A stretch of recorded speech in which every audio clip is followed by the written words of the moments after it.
Goldsmiths and Susanna Clisby at Coventry University.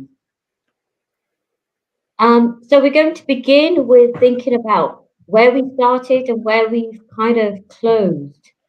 And Siobhan, you set the project off at the start by creating a global project from the 6 partners, an exhibition at Goldsmiths in the Kingsway Corridor called Creating, or rather Exchanging Cultures of Equality. And then further on, last year, we had an exhibition outside at campus at Goldsmiths due to the pandemic. And finally, your third exhibition is an exhibition that we have online. So I wanted to ask you what the experience has been like across these 3 exhibitions, and for you, what the differences have been. Yeah, great. Thank you so much. Hello to everyone who's watching, wherever you are in the world. I'm Siobhan McGurk, and I've been working on curation generally across the project. So really learning a lot from our partners along the way, because so many of them are also doing curation and doing collaborative curation. So collaboration has been really central to our work from the start. But at the very start of a project, of any project, we're posed with that challenge of, how do you begin a conversation? How do you begin a collaboration?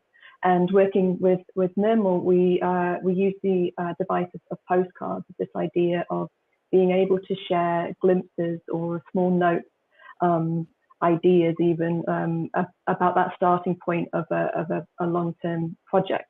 And I'm just going to show some images now from that 2018 exhibition. If we could get them on screen. So this is the Kingsway Corridor at Goldsmiths in one of the central buildings. And it's a space that connects 2 other corridors that are very kind of, have a lot of footfall as students go to classes, as they move across campus. It's kind of a gateway into the rest of campus and a space where people pass by. And we wanted to make most of that there isn't really an entry and one exit. So it's more of a circular space that you can move around. You can see on this slide where those postcards came into play. So we had 6 postcards from each group, with the teams kind of working together for the first time to choose their image and their notes. And we put them on the wall along the Kingsway Corridor. And we put them at a certain height to encourage that kind of leaning in and getting close, so not that kind of distance. So inviting a kind of intimate and conversational approach from the first. And that was also the reason why we used telephones to have recordings played of the teams discussing why they chose these particular images. I just want to note in the top of the Kingsway Corridor here, crossed wires. This is a nod to how challenging it can be to work together and to collaborate, especially transnationally, especially through multiple languages, and that risk of things being lost or changed, or maybe even refound in translation. The pandemic changed our project quite a lot, but those themes remained in our exhibition in 2021, which was held outdoors, partly to be COVID safe, so that people could still access it even if there was another lockdown, but also so that we could go outside the walls of the academy as much as we were able to afford to do so, following a drastic funding cut, which was a knock-on effect of the UK government's decision to change its foreign aid funds. And so that really affects our project. And on a bit of a shoestring budget, we could still, I think, do something very impressive. And this was much more collaborative. And some of the installations or artworks that you'll see here, people will recognize when they go and visit the online exhibition. And so this is a kind of conversation about taking the online, offline, and putting things kind of out in the world. So we can see here some body maps, again, kind of taking advantage of people walking by. There's some postcards on the windows, a very interactive feel. So kind of mirrors using kind of reflectivity to invite reflection on what it means to talk about cultures of equality in this center of capital and colonial power that is London, and a space like Goldsmith. So this was the way that the exhibition was framed outside, but really emphasizing those same ideas that came up in the past. And so it's kind of a nice reflection that we'd anticipated quite a lot in 2018 in terms of cross wires and the challenges of communication, our reliance on devices to collaborate. So I'll just stop sharing there, and hopefully that's some insight and an invitation to go and look a bit more in detail at these installations on the online exhibition. You can stop sharing these slides now. Thanks, Siobhan. I think at that point might be a good way to open up our conversation with Yasmin. Yasmin, you've been leading the online course, which has also been across all the countries, the 6 countries involved. And you've chosen the word in consultation with the rest of us, the word experiments. How does that sit with the course, and what brought you to that word? Yeah, thank you. So I'm Yasmin Gunaratnam, and I think what Siobhan really kind of emphasised was that the whole work of Global Grace has been very collaborative.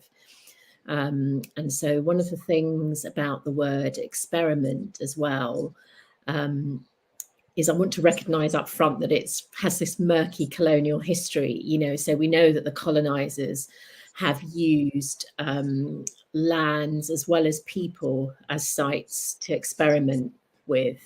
And so there was that in the background, but I also wanted to do that classic sort of decolonial, anti-colonial move of reclaiming a word and a language. And I think I was trying to also get at something that we talked about across the projects when we first began thinking about the course, was how might an anti-colonial learning decenter some very traditional ways of thinking about teaching and learning. So I wanted to the word experiment to also conjure a sense of pedagogical and empirical humility, about not being so sure of ourselves. And then there was the other aspect of really trying to honour what's particular about the creative methods. So all of the projects were working with creative methods, which are very different from, so for example, from doing a survey or even a qualitative interview, so where you have data. And so that word experiment, they were really pushing at the boundaries of some of these established ways of working. So the Philippines team, for example, were working with creative writing workshops with queer communities. Bangladesh were working with photo stories and film with women construction workers. And really, in terms of learning, like we all know as teachers, we never know when learning stops or when it might begin. So that's what I was trying to conjure, really, with the word experiment. Thanks. So you've given us the colonial and decolonial context. In the working practice of the course, how did you manage the pluriverse and, the contrasting and conflicting epistemologies and languages across the globe, which this project is for? Yeah, that's really difficult. And I think, again, the collaborations became so important for that, for people also talking across their projects, but also the different terms that have different meanings in different languages. And I think very practically, I guess, really thinking about translation across projects in terms of ethos, but also the translation, there's subcultures of language within main language use. And I think this again came out in the course, each work package, as we call them, has a glossary, and I think that really is a lovely way in which they've been able to gesture to or signal to, actually, these are the terms that we use. So, for example, just in terms of thinking about gender, has very different connotations and denotations when you're thinking about different languages, where the colonial binary, for example, didn't exist before.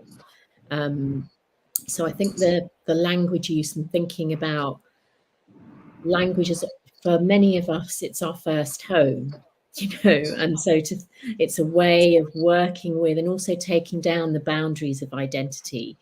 And I think practically that's always going to have to be a work in progress.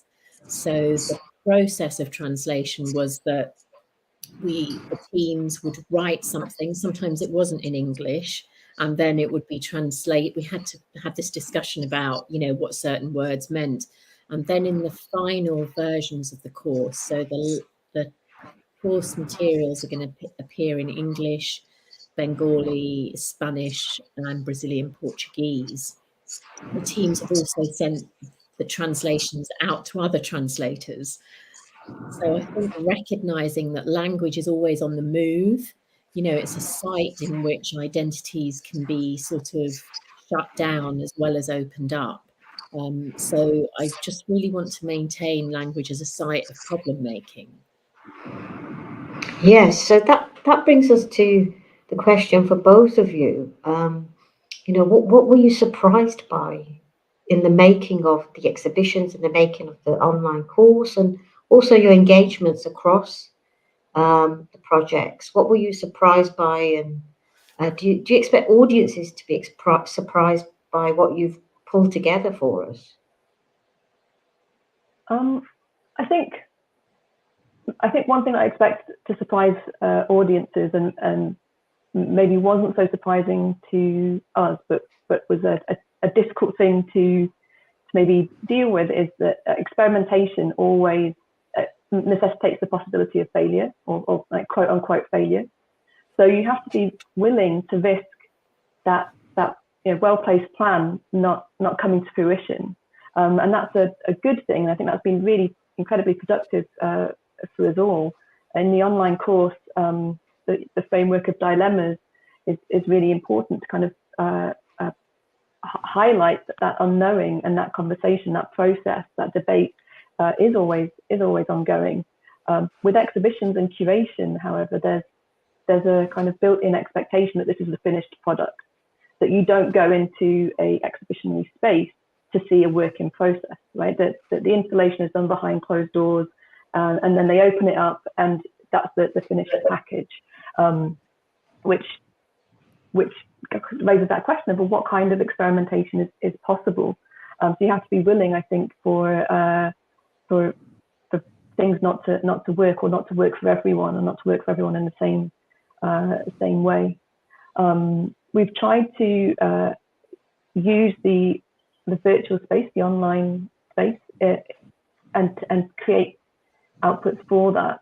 But that was a really challenging endeavor. I think we're so used to websites and on our mobile phone devices, and having this kind of quick moving between different spaces, that the process of building that infrastructure was really new for me, and was filled with surprises and challenges both. And I think for all the teams as well, to think about all the research projects all around the world, to think about the limitations and the new possibilities that could emerge from taking creative activity, or creative outputs, creative work that had been made in 3D physical form in a particular time and place, and making an online counterpart or version or iteration of that. And that, I think, evokes, Yasmin was saying, this kind of appreciation for always learning. I feel that I've learned so much, and even doing some of the translation myself, just thinking about words and changing meanings, and the different references. I think academics, we love to have a bit of wordplay in our titles, like clever titles with multiple meanings. But that can't function in the same way if it's going to be kind of make sense in the same way across multiple languages. And so working with people who come from different language backgrounds, and having that really incredible learning experience about etymologies and implications of different words, has been a beautiful surprise. Actually, I really enjoyed that. Yasmin, there's so many different elements in the course. There's an introductory course and the more advanced course. How hard was it to think of an audience because online the audience is everything and nothing. And how did you make that tangible? Well, I think we did. You know, like we had lots of discussions, and it was really nice, you know, to take up Siobhan's theme of surprises and, you know, what you asked us. I would have maybe an idea, and then, as you know, we'd go into a team, and the ideas, I think it was really nice that we could take them apart and actually say, okay, that doesn't work, or hang on a minute, aren't we just going down a traditional route here? And I just remember the discussions early on when we were thinking, when we could still meet in person, you know, remember those days. And it was really nice to be sitting in a room and then to think about, okay, so we don't actually know who's going to be using this course. So we said, you know, it will be probably people 18 plus. We also wanted it to appeal to teachers of all sorts, so that you could actually maybe use an exercise or an activity and take it into the classroom. But we didn't actually know. And I think that's how we hit on, okay, we want to do something different, but doesn't the real learning happen through mistakes? You know, all things that are usually covered up when academics write papers and things, and they write their methods, and it's like, oh, wow, that was your aim and you achieved it. And we kind of wanted to draw back the curtain. And I really like that sense. I think that comes across in the exhibition as well. And to say, actually, we really didn't know, the teams didn't know what to do when this happened. Or we gave, in the South Africa team's example, we gave sex workers mobile phones, and then they were really vulnerable because, you know, they could be stolen. Sometimes when you don't have food, you sell things, you know, so the whole status of an object, we might conceive it in one sense, but then that object is completely transformed in its context of use. So I think the dilemmas in the course really get to that, you know, what would you do? Absolutely. On the question of dilemmas, as we have a few moments left, I wondered what both of you have taken away from this, you know, huge global collaborative endeavor. How would you imagine enacting something else, doing it differently? What are the lessons for you from this project? I think I couldn't wish for anything to go differently because of the way in which that has produced really, really big challenges that have brought us together and put us into a collaborative mode that was unexpected, but that I think we've really managed to get through as a team. I run WhatsApp conversations all the time with my colleagues, checking in with each other, supporting each other, and that's I think a wonderful thing. It's not focused on this idea of the project product. It's about conversations. I think this final session that we've had today, being called that, is conversations. It's not conclusions. Really speaks to the ethos of the GlobalGRACE project overall. Yeah, there's nothing really more I can add to what Siobhan said. I think it is about relationships, and this, I mean, it's really hard not to underestimate the impact of the pandemic. I think that really has to be said.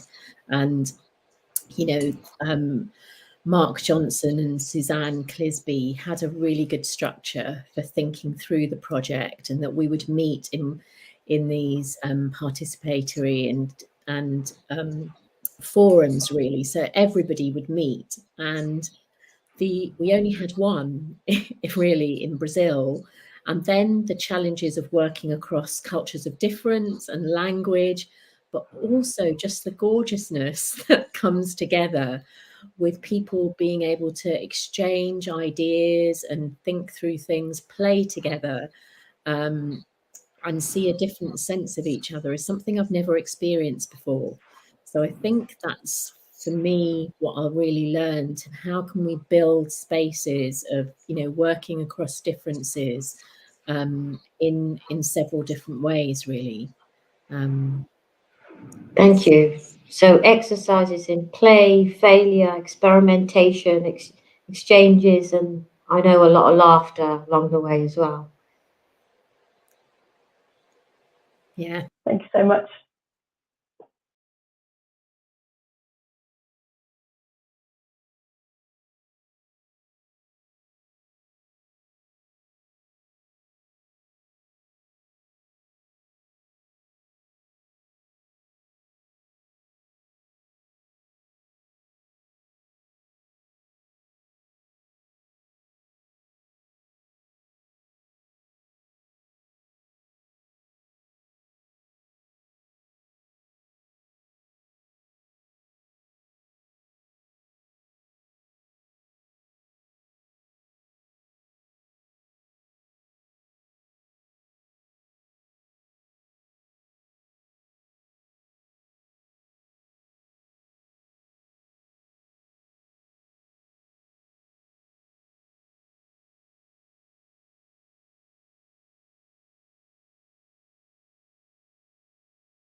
e nem porquê.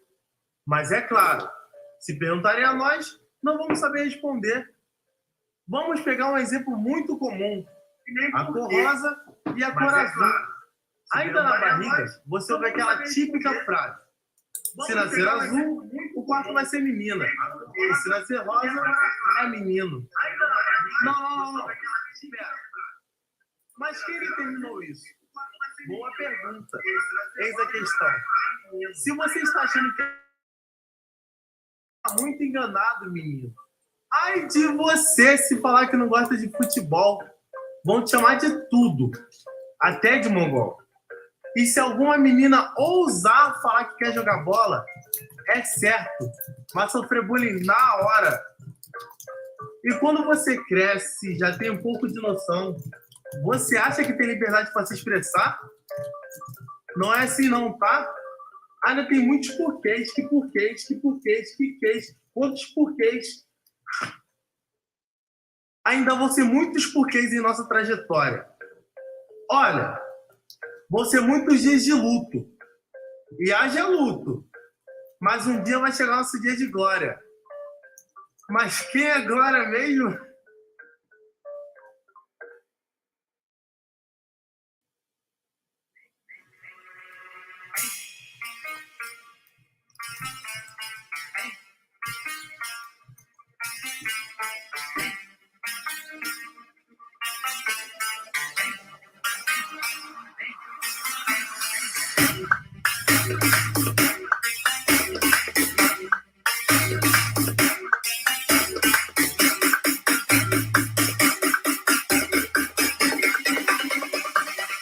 Carioca do Rio.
Carioca do Rio.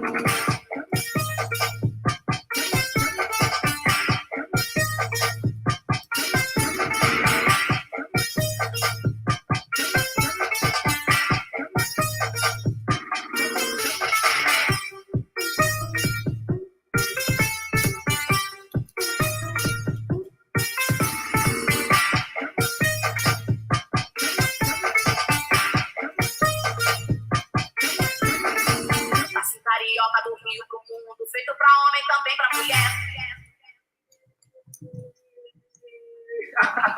Então, sai daqui. Sai. Aí, mano, visão. Fico olhando esses arpecinhos menor dançando aí, né? Mas suave. Vem pro baile, pá, grava um videozinho dançando, posta, bomba. Outra coisinha aqui, pá, posta, bomba. Vira sucesso, vira mídia. Faz aqui de maior tempão, grava vídeo, tutorial, dá aula, mas tá apagadão, mano. Os caras chegam fazendo qualquer coisa, copiando nosso bagulho, fica famoso. Aí, igual no dia, nem te contei, né? Vou te contar, pega a visão. Tô lá no baile curtindo, na moral, né? Minha onda, pá, quebrando tudo com o menor. Chegou um moleque do meu lado e começou a fazer assim, ó.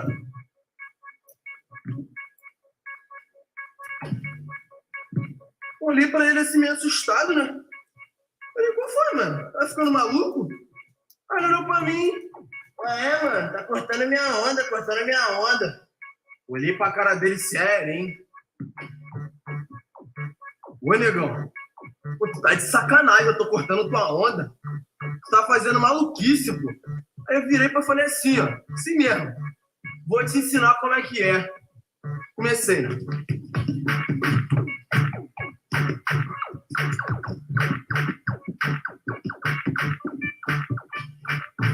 E ele assim, ó.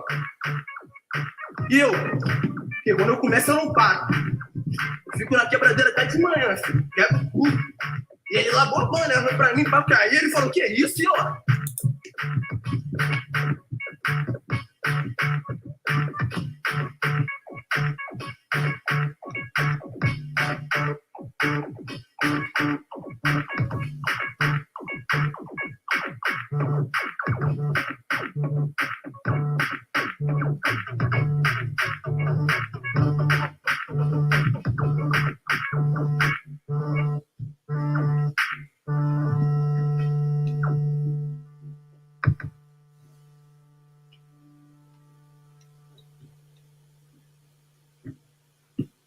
Pô, na moral, mano. Pensando bem, acho que eu tô erradão, tá ligado? Porque, pô, quem sou eu pra falar que ele tá numa onda diferente? Todo errado. Na verdade, todos nós temos uma onda. Todos nós temos o nosso jeito de curtir, não é mesmo? E quem sou eu pra falar que ele tá errado? Que ele tá fazendo maluquice? Ele tá curtindo a onda dele. Ele tá tranquilo dançando. Tá ligado? Eu não posso chegar nele e falar que ele tá de maluquice. Cada um tem sua maneira de dançar, o seu jeito, a sua onda e a sua manha. E agora eu te pergunto, me diz você, qual é a sua manha?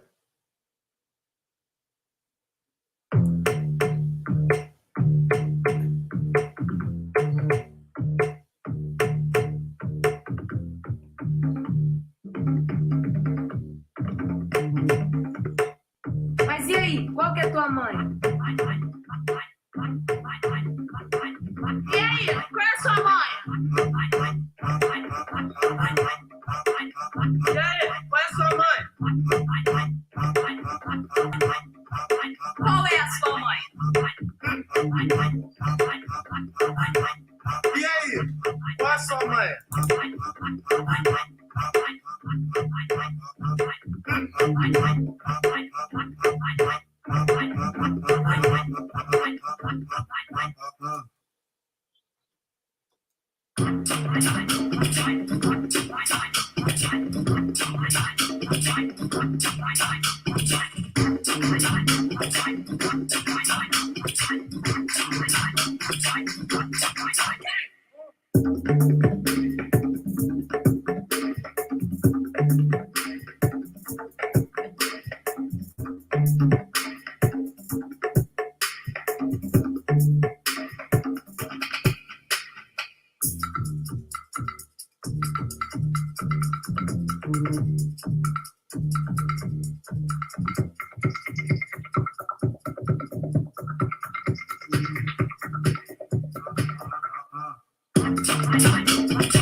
Hello.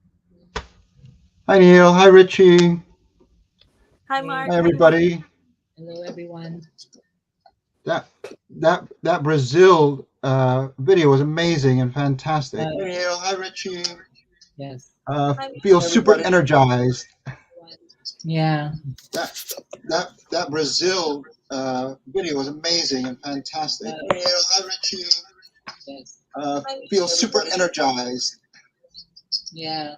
That Brazil. Are we getting an echo? Amazing and fantastic. Neil. Hi, Richie. Yes. Feel super energized. Yeah. That Brazil. Are we getting Neil or Richie? Do you have your YouTube link open? I may. Sorry. Okay. There.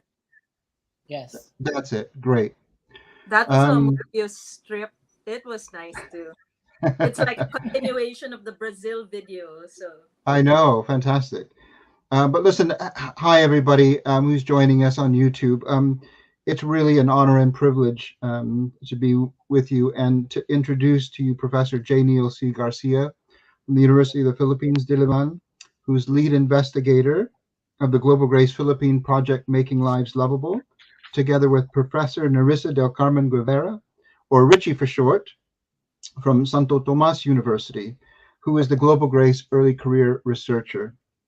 I also want to mention and acknowledge here before we get started a few other members of the Global Grace Philippine team. And first of all, to Professor Kate Ramil from De La Salle University, who was our fantastic NGO research lead at the YMCA Renali, working alongside of Ferdinand Castillo and Marion Abac. And we'll be hearing from Kate in a little while via video. I also want to give a shout out for Professor Jaya Jacobo, now at Coventry University, and Professor Johan Espiritu at De La Salle University, who are both previously Global Grace Philippine early career researchers and who remain members of the Global Grace extended family. To all of you and the many other contributors to Global Grace Philippines, just to express publicly my deep appreciation and gratitude for your scholarly insights, for your expert creative input and guidance. Working with and alongside the many LGBTQ+ young people who participated, both as aspiring and accomplished writers and artists, you have together, through that creative praxis, created new possibilities of and for more lovable lives. Well, we want to start with our conversation today by reflecting on the team's installation. And Lena, could you enable the sharing of my screen, please? Perfect. So it's entitled Doing Gender and Doing Equality. And Richie, I wanted to start by asking if you could talk a bit about where the concept for this installation came from and in what ways it speaks to and digitally embodies and realizes the key aspirations and ethos of Global Grace Philippines, and particularly of the aim to decolonize and queer gender equality through creative practice. good evening from the Philippines, Mark. Our entire year of 2021 was spent in the confines of the Zoom screen and other apps that facilitated communication not possible during the pandemic. So during that time, Mark, Neil, Alex, Justine, and I were in place due to government restrictions and the pandemic. London, Kamuning, Camyas, parts of Quezon City, and Palawan. And it was an incredible storm of ideas that gave birth to our installation, taking its root from Neil's idea of queering myth. Our Global Grace Philippines artist in residence, Alex Crisologo, had reimagined a well-known Philippine mythic using his current home in San Vicente and the landscape of that home and the botanicals of Palawan. At the center of the tableau is Tandol, this rock formation at Saling Point, something that existed both in ancient times and in the present. And we also have a leaf bamboo with its head of flowers, and a flowering bamboo is rare and rarely observed in life. The bamboo has no sex, Alex exclaimed in one of our meetings. Moreover, somewhere at the bottom of the screen is this tiny totem of Alex called the pantot, a tiny Philippine skunk badger, which is the guardian of the entire installation. So the clothes, the hats, other fashion items are at the bottom of the top tableau, and they were lovingly brought to life by Alex. And these were the clothes that the fellows of the Air Residency wore during their 3-month residency program. Here, the viewers of the installation, they clothe the bamboo, and when satisfied, the mythical bird flies over the bamboo.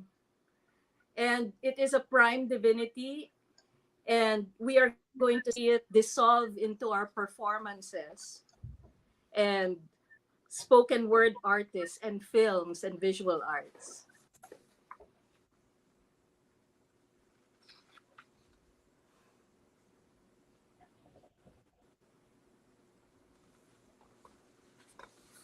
Thanks, Richie. Yeah. So, The word for it, Mark, is bonga. Fantastic. It's so beautifully realized by all the artists and by Mike. And thanks for sharing that. Neil, just wanted to turn to you then to maybe kind of transition from the installation to think about the course.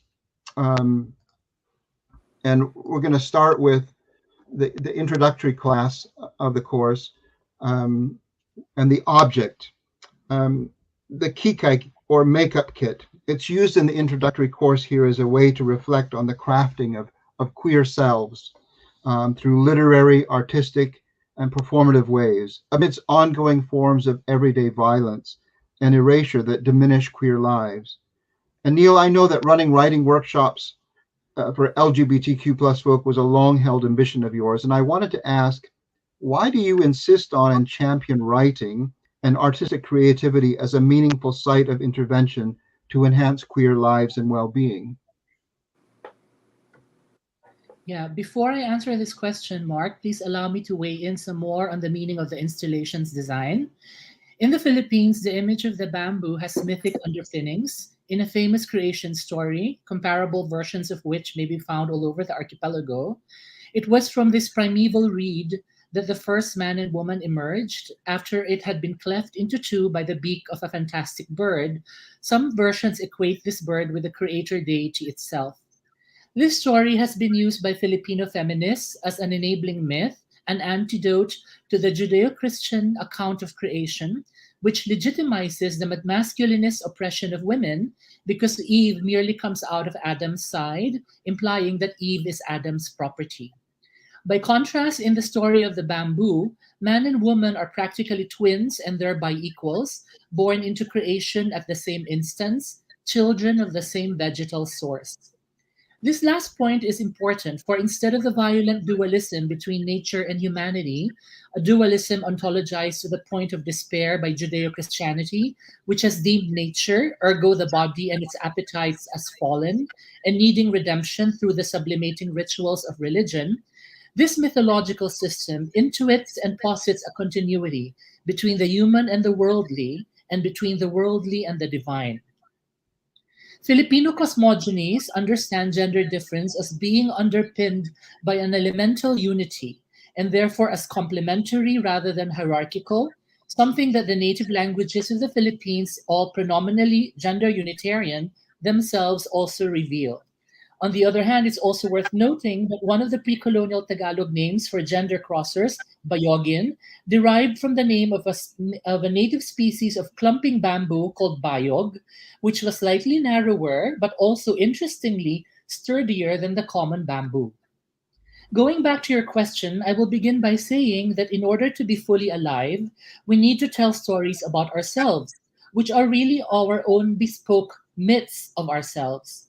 As myths, these stories possess metaphorical power, describing us to ourselves, inspiring us, providing us a guide on how best to live our lives, on how to follow our bliss, reconciling us to the inevitabilities of existence, and situating us in the grander scheme of things from the interpersonal to the cosmic. I believe that literacy is essential to our contemporary life, for it fecundates compassion and enables empathy across chasms of existential and human difference that exist outside our direct experiences, outside our own immediate life worlds. In this way, we can say that literacy complicates and expands what otherness, what the other can mean and be. Indeed, soon enough, the more profound our literacy becomes, the more we may come to see that the other is already an inextricable part of the self. The more we read, the more we write, the more capacious our imagination becomes, which in turn fortifies and extends our aptitude for complex perception and paradoxical thinking, as well as for cross-identification. Writing is entirely accessible. It is simply the obverse of reading. It requires hardly anything by way of material. Just pen and paper would be enough. Hence, it's not as expensive as the other forms of art, whose media, whose components and ingredients are not always to hand and will invariably cost more. In other words, writing is eminently democratic and accessible as an activity, and its possibilities aren't hampered too much by the constraints of materiality. What it does require is a sense for language, which is a sense for form, and its realization through the procedural composition, the deliberate and felicitous ordering of words. It strikes me that queer creatives are acutely alive to the sensualities of form, being that they are, of necessity, acutely alive to the truths of their own extranormative embodiments and desires. Of course, because writing is self-expression, it is also by the same token self-realization, which is to say the textualization or transfiguration of one's own subjectivity, one's own experience and consciousness, through which one can become and through which one can live and love. Fostering the creative literacy, helping it cultivate and finesse the compositional skills of young queer creatives obviously empowers them to realize and affirm themselves through words and thereby to live their lives proudly and unafraid. And we need to say that this is a good that is magnified by the publication and dissemination of their works, which will help in promoting the progressive awakening of our country, our national education system, as far as the question of gender inclusivity is concerned. As we who are educators only too clearly understand, gender inclusivity is inseparable from any discussion of social equality, and it constitutes a vital aspect of all our students' well-being. The simple truth is that gender is one of the primordial, one might say irreducible ways any of us may experience being a person, may experience being fully present and alive in this world.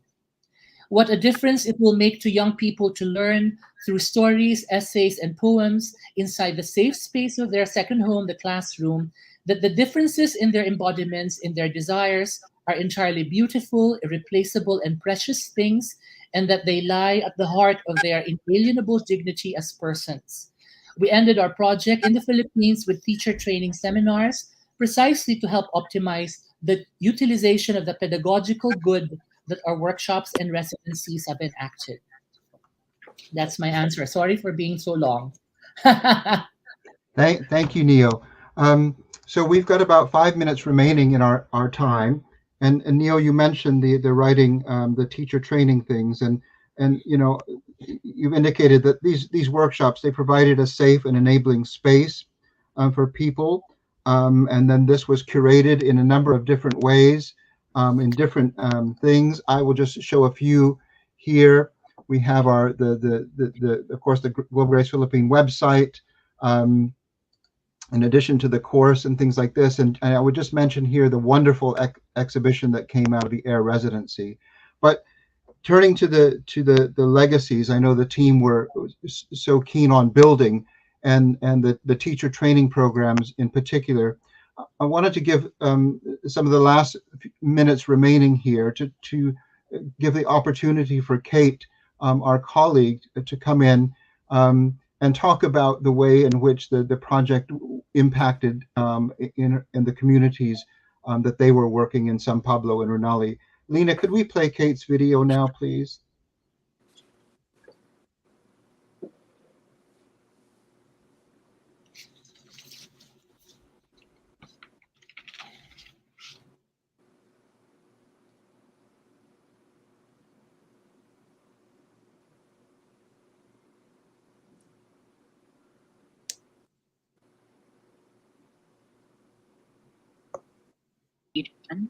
Under the international umbrella organization Young Association, which originated from London.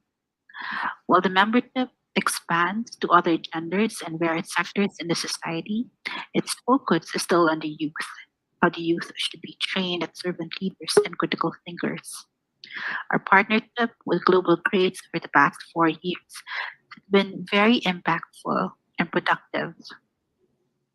Our first workshop with the LGBTQI plus youth was attended by 10 young people coming from different gender and sexual identities. They were trained by some of the well-established contemporary artists and academics in the Philippines: M. Mendez, Jethro Tenorio, Johan Espiritu, Erica Carrion, and Gael Santos. The first workshop established a tone of inclusivity and diversity. Our first activity opened the space for accepting vulnerabilities. At the end of the workshop, the community of LGBTQIA plus youth performed their piece that highlighted unity and diversity. The second workshop was led by Ms. Richie Guevara.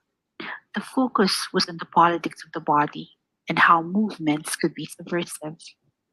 Since everything is political, the movements were made rhythmic and conscious. We, of course, believe that in order to reach equality, we need to be conscious of our actions and our thoughts. Our last activity was centered on our educators. Around 150 grade school and high school educators from the municipality of Rizal participated in our 3-day training entitled Making Lives at School Lovable, a training for a gender-responsive classroom. The teachers who participated, although they have had gender and development training before, not only enjoyed the training, but affirmed the need to do more. Although the GlobalGRACE project has come to an end, its impact and lessons continue to mutate in our work. We will continue to engage social actors and would-be social actors to ensure that gender equality is within reach and that equality becomes the very fiber of our society. Okay. Thanks so much, Lena, for sharing that. And thank you, Richie and Neil. 30 seconds left. We've got a few seconds left. I'll give each of you a final sentence, maybe just to say something about what GlobalGRACE means to you. Richie, why don't you start? GlobalGRACE for the last year has been such a community for me, filled with connection and friendship and just a space, a virtual space that I had never imagined could exist. And I really appreciate the support of Mark and Neil to actually make that space happen in the AIR residency. That's all I want to say for that. Thank you so much, Richie. Neil. I think Global Grace for all of us became a kind of homecoming. As though we had all been in exile before, and when we finally had Global Grace and we had our workshops, we all managed to come home. And what I mean by that is that we actually formed forms of kinship and affinity and alliances and friendships and community that unfortunately many of us were not born into. So we found our new families with each other, and I think all of our fellows in the videos that we will see later, the selfie videos, will be saying the same thing, which is that Global Grace has given us a community, the community that we have long wanted and we have long needed.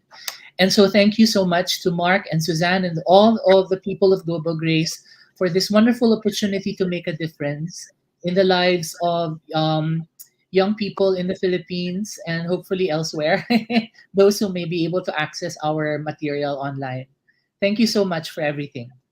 Thank you, Richie. Thank you, Neil. Thank you all for listening. Bye-bye. Bye.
It's almost like if we were to paint a picture of a leader in very traditional terms, what would they look like? They'd be tall, probably quite good looking, and sound posh. Oh, clean shaven.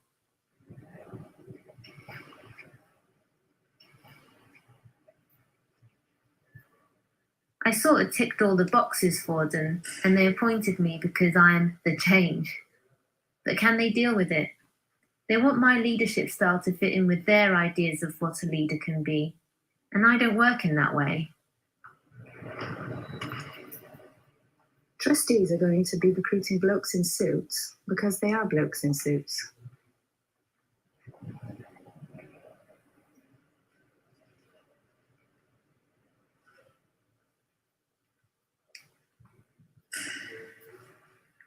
The collections I look after are primarily looted from my ancestors, right? I mean, that's how these collections came into being. So there really is something in the very foundation of the institution that makes it inimical to, I would say, the intellectual authority of people of colour.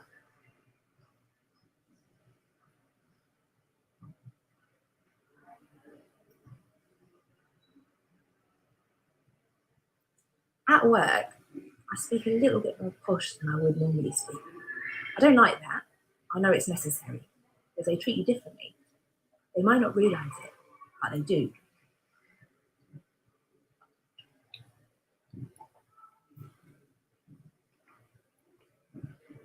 I am so used to silencing. It's only afterwards I go, hang on a minute, what does that person know and what do I know? Me asserting my expertise, that's been a hard thing for me. It weighs heavy on me, real heavy on me.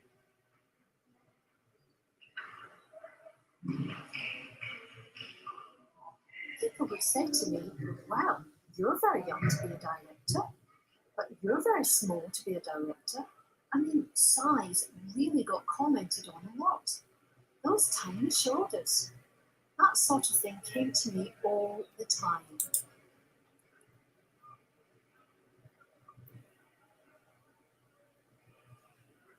There were networks to do with sport, to do with pubs that people drank in that facilitated activity. And if you were female, I'm afraid you really weren't in those networks. You were doubly hindered by the fact that any woman who tried to assert themselves too actively would be viewed with a bit of suspicion.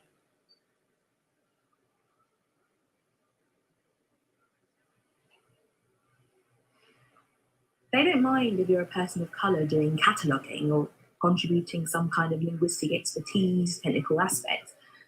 But if you're a lead curator or a head of a division, that's something the institution has a lot of trouble coping with, and it will basically just bully you until you leave.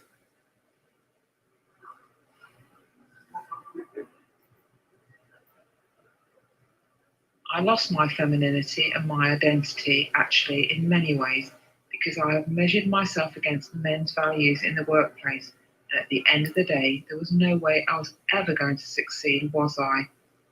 We've had to get into that scrum, and it hurt us.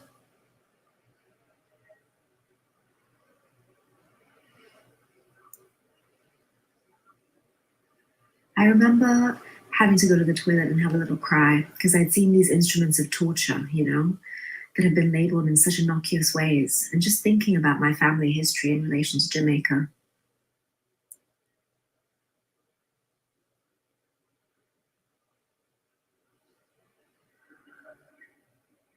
We're seeing evidence of silencing, of censorship, of work being pulled. That is real. I can see that retraction in organisations. We are operating in a climate of fear and appeasement of a right-wing agenda.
Hi Tanzina, hi Elvie. Nice to see you. Hi.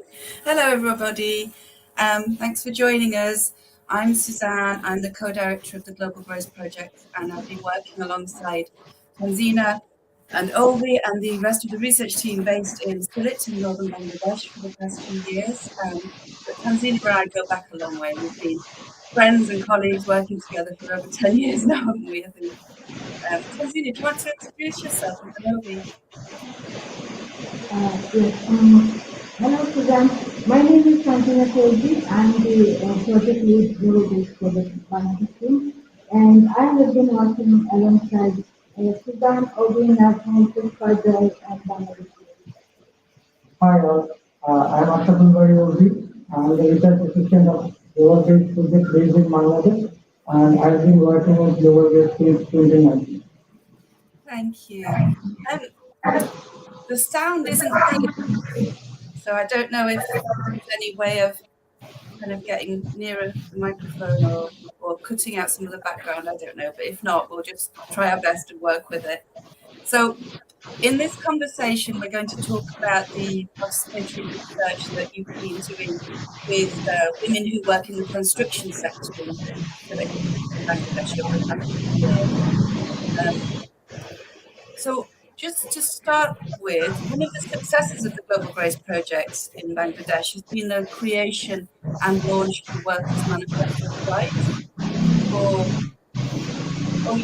If you mute while I'm speaking, then that's better. I think that's better because there's a bit of feedback. So as I was saying, you've been working with women construction workers, and one of the things that they said that they really wanted to create through the project was a Workers' Manifesto of Rights for women construction workers. And this isn't something that we'd thought about doing at the beginning. This is not something that was imposed.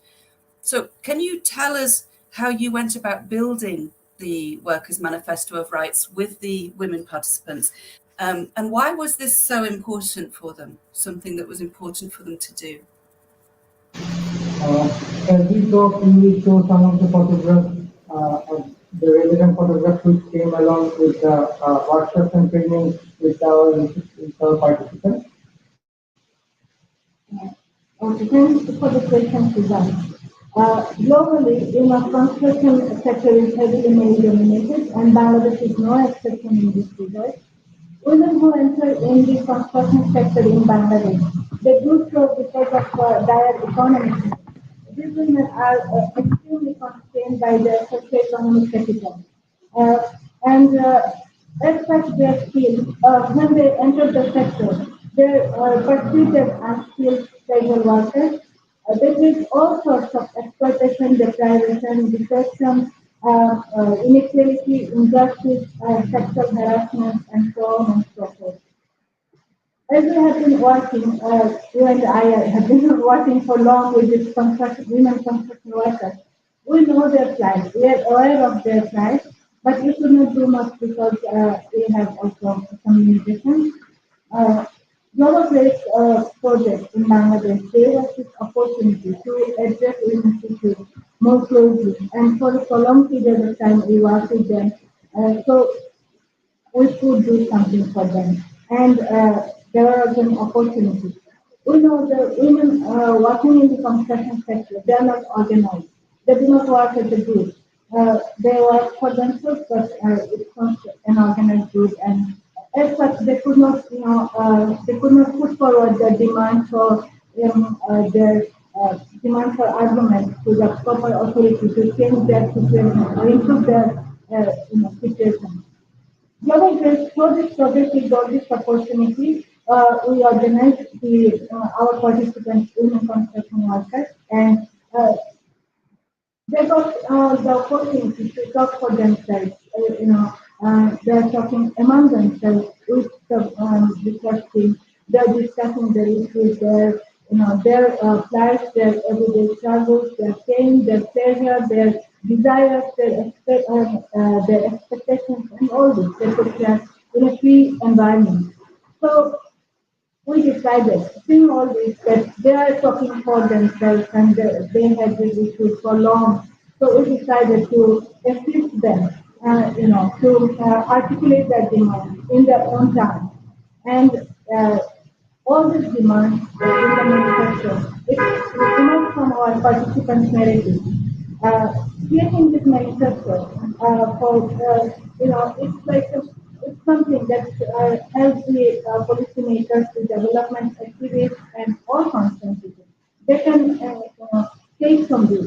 They can start from this. So if someone wishes to change the scenario of participant women or women construction workers, they can start from here. That there is a manifesto. These are the problems. Women want to make these changes in their life.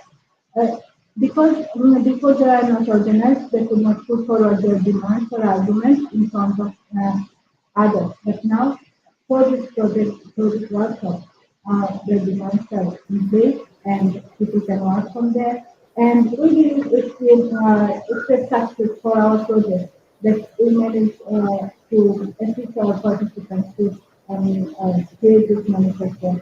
And for future reference, it will be a great help, I guess. Thank you. Thanks, Tenzina. Thanks, Ovi. I'm still finding it a little bit difficult to hear what you're saying. I don't know if you could get even closer to the microphone at that end. And I appreciate it's always noisy in Silip, isn't it? So these are some of the really nice images that the women participants and the research team have taken over the course of the project. And so what we're looking at here is one of the congregation points where women go to get selected for daily labor. Some of the previous images, there was that horrible one of me, but it brings back really good memories of when we were there to enjoy the community festival that the women participants organized themselves. That was just such an amazing day where they could show all the films and photography exhibition that they'd created and also showcase the manifesto that they'd created, that they'd written themselves. So for me, there's been so many amazing things and great successes about the this project in Bangladesh. It means such a lot to me. But for you, what would you say are the most valuable, enjoyable, or powerful elements of the Global Grace Bangladesh project? And in terms of the impact it's had for the women that you've been working with, impacts for you, have you seen any changes for the, with the women that you've worked with over the past few years? Yes, of course. We witnessed significant changes among our participants. They are talking about, now they talk so eloquently about themselves, their work, the confidence they show in their attitude. It's something so, we are so impressed to see the change among our participants. And of course, the most valuable aspect, if I say, is the creation of the network. As I told you before, that there is women are not organized, or not, they are not organized in the construction sector. But for this project, they got this opportunity to organize themselves, and the will feeling they developed over the years, it is something very important we found. And the main point is women are not organized because the labor market has plenty of free labor, and the ability to sell their labor powers is constrained because of this capacity of the labor market to hold all these people. So there was that was the problem to be organized or be united. But for this project, it was something very different and valuable. That during COVID-19 pandemic, women they are emerged as a group. They are helping each other, extending emotional support, sharing job-related information to each other. So it was a great thing that they are united, they are organized as a group, they are acting as a group. So it's something new and definitely valuable. And if we talk about the enjoyable things, we are so impressed to see, so impressed and happy to see our participants happy. Seeing them happy is, it's something wonderful to see. They enjoyed every bit of the workshop. You saw our participants during a community festival. They were enjoying themselves, our participants had their sole or most important providers for their household. These women did not have time to call their own. It was a luxury for them to sit for a while with someone, chat with a friend, or think about their own well-being, or pamper themselves. It was something beyond imagination. But through this project, through this workshop, they got this opportunity. You saw them, they are dancing, they are taking pictures, they are making movies, they are singing, they are painting their faces, they are doing so many things and enjoying it thoroughly. The academic piece we wrote, you and I wrote about our experience of conducting this research. It emerged from the narratives of our participants that they enjoyed it thoroughly. So it was, I would, consider it a success that we made them, so special and they enjoyed it. I would like to add something. I think one of the most powerful elements of the project is that all the women have potential, but they are not recognized. So the project, they have received training from their field of choice. There they have recognized their talents. They have understood that they deserve to lead a better life. They deserve to be treated equal to men. Now they are more prepared to debunk the myth of male supremacy, and their dreams and desires can be fulfilled. And I think they are now more equipped to fight for their own rights. Yeah, I agree, and I think that came through really strongly for me as well. That the ways in which the self-esteem, the confidence, and the kind of well-being and happiness of the women sort of demonstrated or showed through the project. It was so powerful. It was quite moving, actually.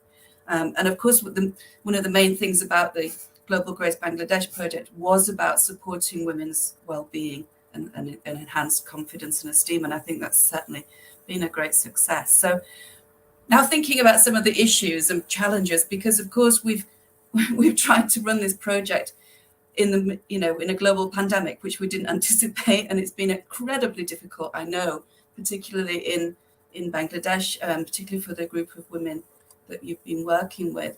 So, Ovi, I'll start with you maybe. Ovi, tell us a little bit about some of the challenges that you've had to work with within the research team and with the participants over the past years to make the project successful. I think one of the most vulnerable challenges I would say we have faced while recruiting the participants, because while we have gone to the field to recruit the participants, they were afraid, they were reluctant to come with us because in our society it is very difficult for the women. And as I am male, and I along with Joy, we have gone to many field congregation points to recruit the participants. It was pretty much difficult for us to actually ask them and come here in the GlobalGRACE office and see what's happening here, and after that they can be our participants.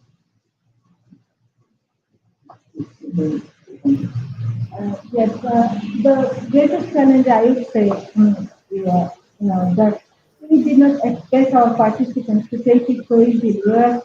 We thought we might not be able to, keep them engaged for that long period because women keep moving from one congregating point to another, one residential area to another, and then migrants from other places. So we might not be able to keep track of our women with project women participants. But to our utter surprise, they did not leave us. They just stayed with us, even during the pandemic. They stayed with us. They were like, we are always in connection. We are in contact. We are talking over phone. We are in contact. So it was really something good that and that particular point is the key to our success. That they stayed with us. They relied on us. That's right.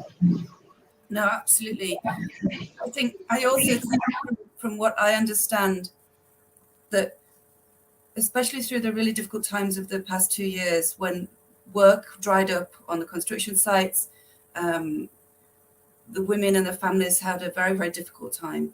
But I think the projects and you and your team, you were able to provide that sort of continuity of space and place and support, and actually giving smartphones to all the women participants really helped with that communication and keeping in touch during the periods of lockdown as well, didn't it? One of the things that you did through the last couple of years, partly because of the pandemic, was you expanded the project. Can you tell us a little bit about what you did in terms of expanding the project to incorporate many more women? We included more women in this group because during pandemic, as you just say, everything dried up because of government enforced restrictions. People do not have access to fresh income, and our participant women are vulnerable, but they got support from GlobalGRACE for the emotional and financial support. But their family members, their co-workers, their community members, they are left with nothing. So we decided to include them as well, to at least letting some of their clients give them training, few days training, so that they can sell their labor power elsewhere, to find some other sources to earn some money and run their household and support themselves. So the idea came from there to support a wider network of marginalized women. And it really worked very well. So you set up a social enterprise and you, did you say you've got over 1,000 women involved in the Facebook? Yeah, 2,000 plus women, more than 2,000 women we have in this group. And we have created another platform, online platform, where people can sell their products. Our participants can sell their products through this page. And their products can reach everyone located in Bangladesh, wherever they want to buy services, products, they can do it from this page. And our participants can sell their products, services. And there is another thing. In Bangladesh, we try to expand women's horizon, because in Bangladesh there are only few sectors that can sell their labor power. So we initiated a concept delivery women. Only men do this kind of task in Bangladesh, delivery, like, for example, pizza delivery. Only men do it in Bangladesh, or, food service delivery, only men do it. So in GlobalGRACE project, from this point of view, we started delivery women concept, that women will do the delivery task. So by doing this, it is not only our participant women, all other women can do it. They can enroll all other marginalized women. They can find another niche for themselves to earn some money, earn some extra money. So this is something we do for our participants and other women as well. Thank you. So created a delivery drivers, female delivery drivers in Sylhet now. We've come to the end of our conversation. It's really nice to talk to you. And I want to thank you both and all of the GlobalGRACE Bangladesh team for everything that you've done, and also thank the women who've been involved in the project from the beginning. So yeah, thank you for listening as well. Thank you. Thank you. Bye-bye.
Todo lo que tenemos en nuestro perfil se relaciona mucho a la tierra y el territorio, cómo defenderlo y cómo hacerlo desde nuestros abuelos, y eso nos da como origen de dónde somos. Bordado siempre me dice muchas cosas, tiene toda la naturaleza, empieza del animal, pero también se relaciona con los colores, se relaciona con todo lo que hay en las plantas, árboles.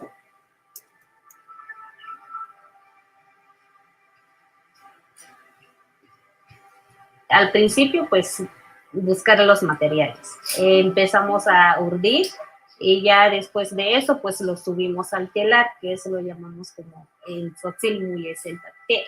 Es como ponerlo en el telar de cintura y ponerle algo que se llama oniná. Es para agarrarle la fuerza y tejer muy bien. Entonces ya de eso empezamos a tejer. Y ya terminando de tejer, pues se corta el cuello.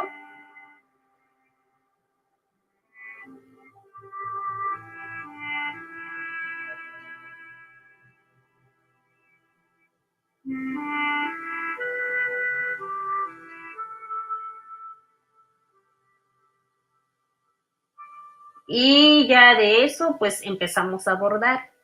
Y de todo se hace como 2 meses o 2 meses o más. Y eso dura para hacer un huipil, pero sí dura más en usarlo, dura mucho tiempo porque es bien de calidad, que le digamos.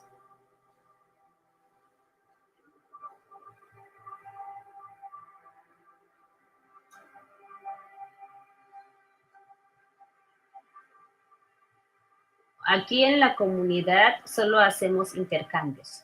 Quien no sabe bordar, pues le toca tejer, y entonces se hace el intercambio de que yo tejo tu ropa y la tela de tu ropa y tú bordas el mío. Entonces así nos pagábamos. Entonces empezamos a vender de afuera, pero siempre nos regatean que no, ¿cómo es que cuesta mucho? ¿A cuánto me lo dejas? Pero sale más o menos como de 4,000 o 5,000 pesos, si es que queremos el precio justo, pero aquí no se paga así.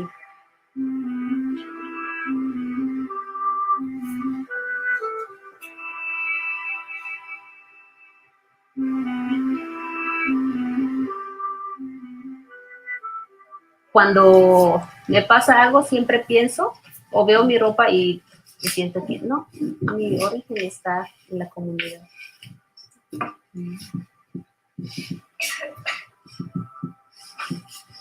Aquí pues existe mucho el machismo, que las mujeres solo tienen que estar en la casa, entonces los hombres salen a trabajar en el campo, pero ya poco a poco se va cambiando porque también como nosotras las mujeres estamos empezando a trabajar en el campo, estamos también haciendo las cosas, lo que según ellos o la sociedad pues dicen que es el trabajo de hombre, pero no, estamos dando cuenta de que sí podemos realizar cualquier actividad que queramos y que nos guste sin obligación.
Hello. So lovely to see you. So warm welcome to Dr. Sarah Matchett and Dr. Yaliwe Clark from the South Africa team.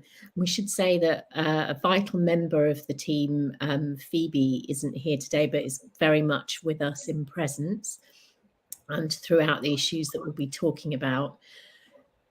So before we start sort of formally talking about the project, I should say that we were thinking about how this conversation might be as a format today, and also thinking about what decolonising meant in how we gather together. So we've staged the conversation as a series of scenes, so honouring the performance and theatre methods that you've been working with. And I also wanted us to drop out of the thinking body for a little while and drop into the experiencing body. So our first scene is going to be a breathing space practice to take us into really some of the methods that you've been working with. So Sarah, could you lead us? Yeah, thanks, Yasmin. So wherever you are, if you can sit comfortably, make sure that your spine is straight, that your feet are on the floor if you're on a chair, and that you can feel your sit bones. And close your eyes. And notice the breath as it enters and as it exits. And through your nose, take an intentional breath into your heart area and let it go. And another intentional breath in through your nose to your heart area. And let it go. Feel yourself coming home to your body. We're going to practice a short practice of coherent breathing, which is about balancing the nervous system. And how it works is you breathe in and out through your nose. You breathe in for a count of 4 and out for a count of 4. And you connect the in-breath to the out-breath. So close your eyes once again and take a breath in and out. And we'll breathe in through the nose. 1, 2, 3, 4. Out. 2, 3, 4. In. 2, 3, 4. Out. 2, 3, 4. In. 2, 3, 4. Out. 2, 3, 4. In. 2, 3, 4. Out. 2, 3, 4. In. 2, 3, 4. Out. 2, 3, 4. And come back to normal breathing and spend a moment noticing what you're feeling in your body.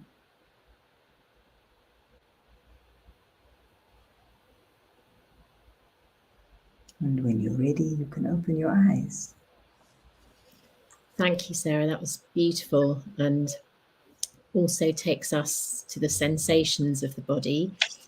And very much the art of methods that you were working with. So I thought, Yaliwe, could you just tell us in terms of a summary before we go to 3 scenes in terms of the project? In a nutshell, what is your project about?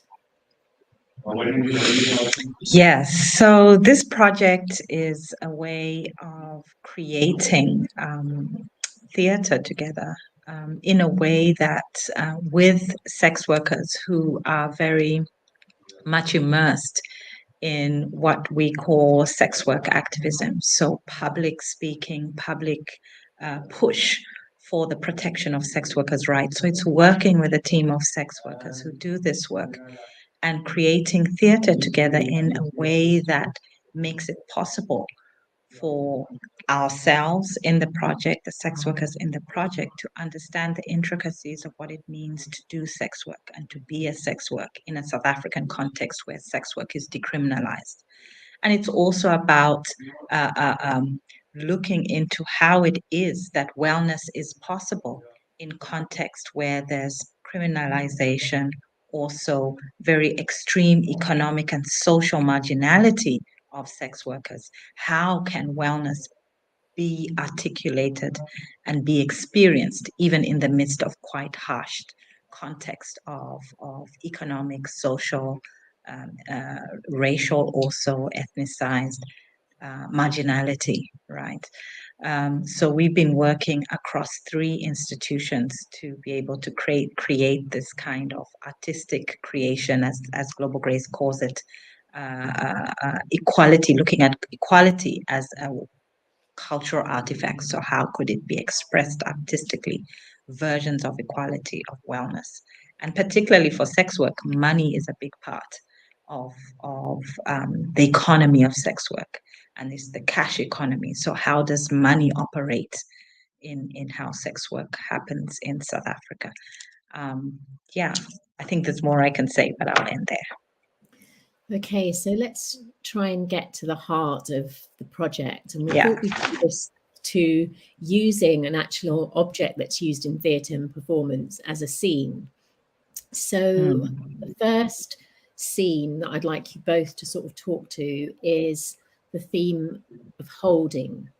So Sarah, maybe you could say something, take us to what holding means for you in the context of the project. Well, as Yaliwe has mentioned, you know, the sex workers who we have been working with face numerous challenges in their lives. Discrimination, you know, sex work is illegal in South Africa. And so there's a lot of harassment from police, from the general public.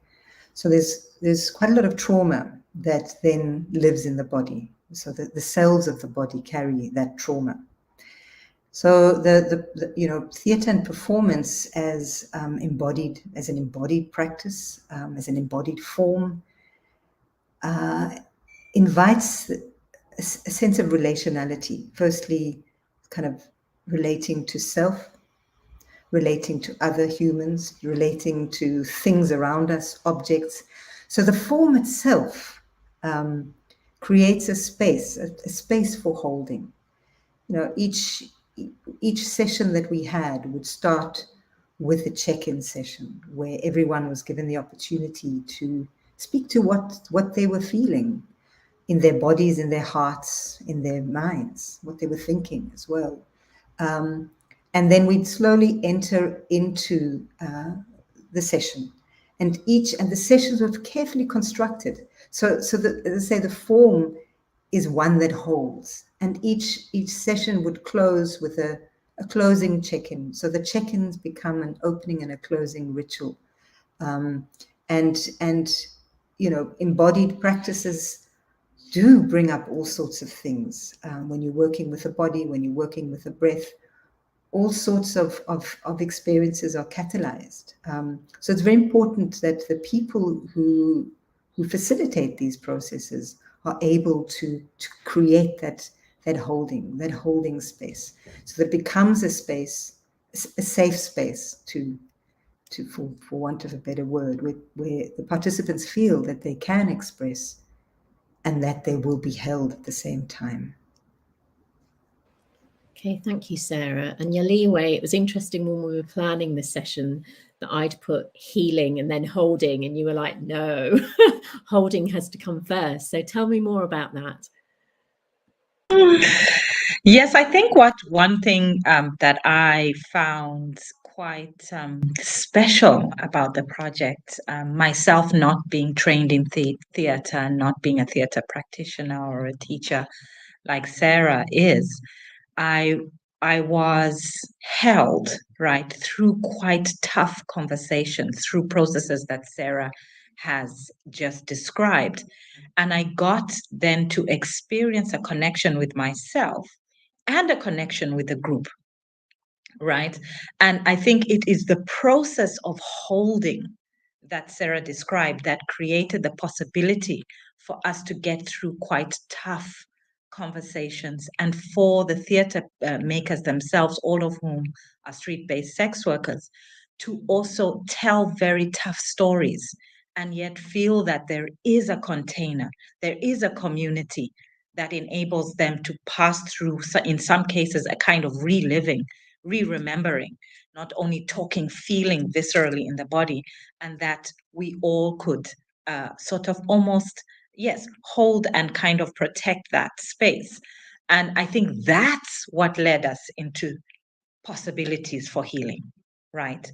That expression became possible, and it could be held in a way that there wasn't further fear created or further uncomfortability. Of course, there's uncomfortability, and we felt uneasy as a team throughout the project because of the depth that the theatre processes required of us to share.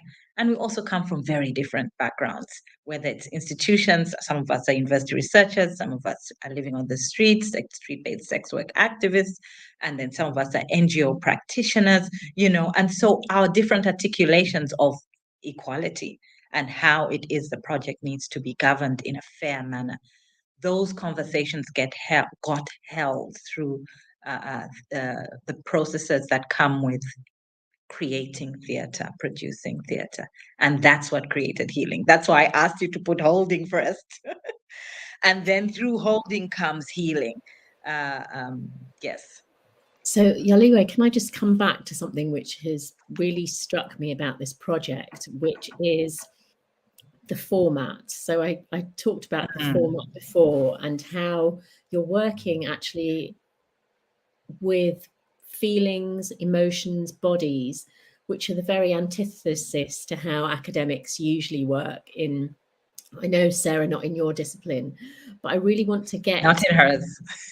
I want to get Yeah. to a scene in terms of what happened. And this is what really struck me. Tell me about the launch symposium for the project, which happened in Cape Town. And I was so lucky to be there, but I was completely thrown off guard with the wonderful way it started and was conducted. So can you just give us a flavour of what that was like? I'm not sure which bit of that launch to speak to. I know, maybe you don't speak to some bits. Yes, exactly, because it was something quite unusual.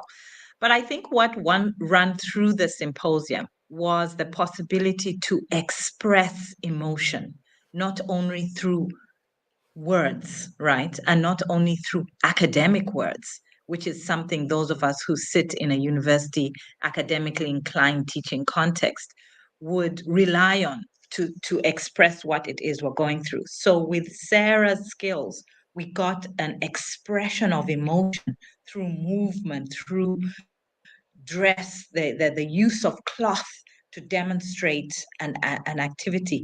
And that created a kind of emotional waves in the audience, right? And then the audience were allowed to then move into the performances that were displayed and recalibrate it, reconfigure it, and say, well, if you think of sex work, when you think of sex work, what comes up? And then the performers would then demonstrate that. And then we get to look at how that and the emotions that are expressed. So that was a very different academic, kind of iteration of this is our project, this is what we're launching.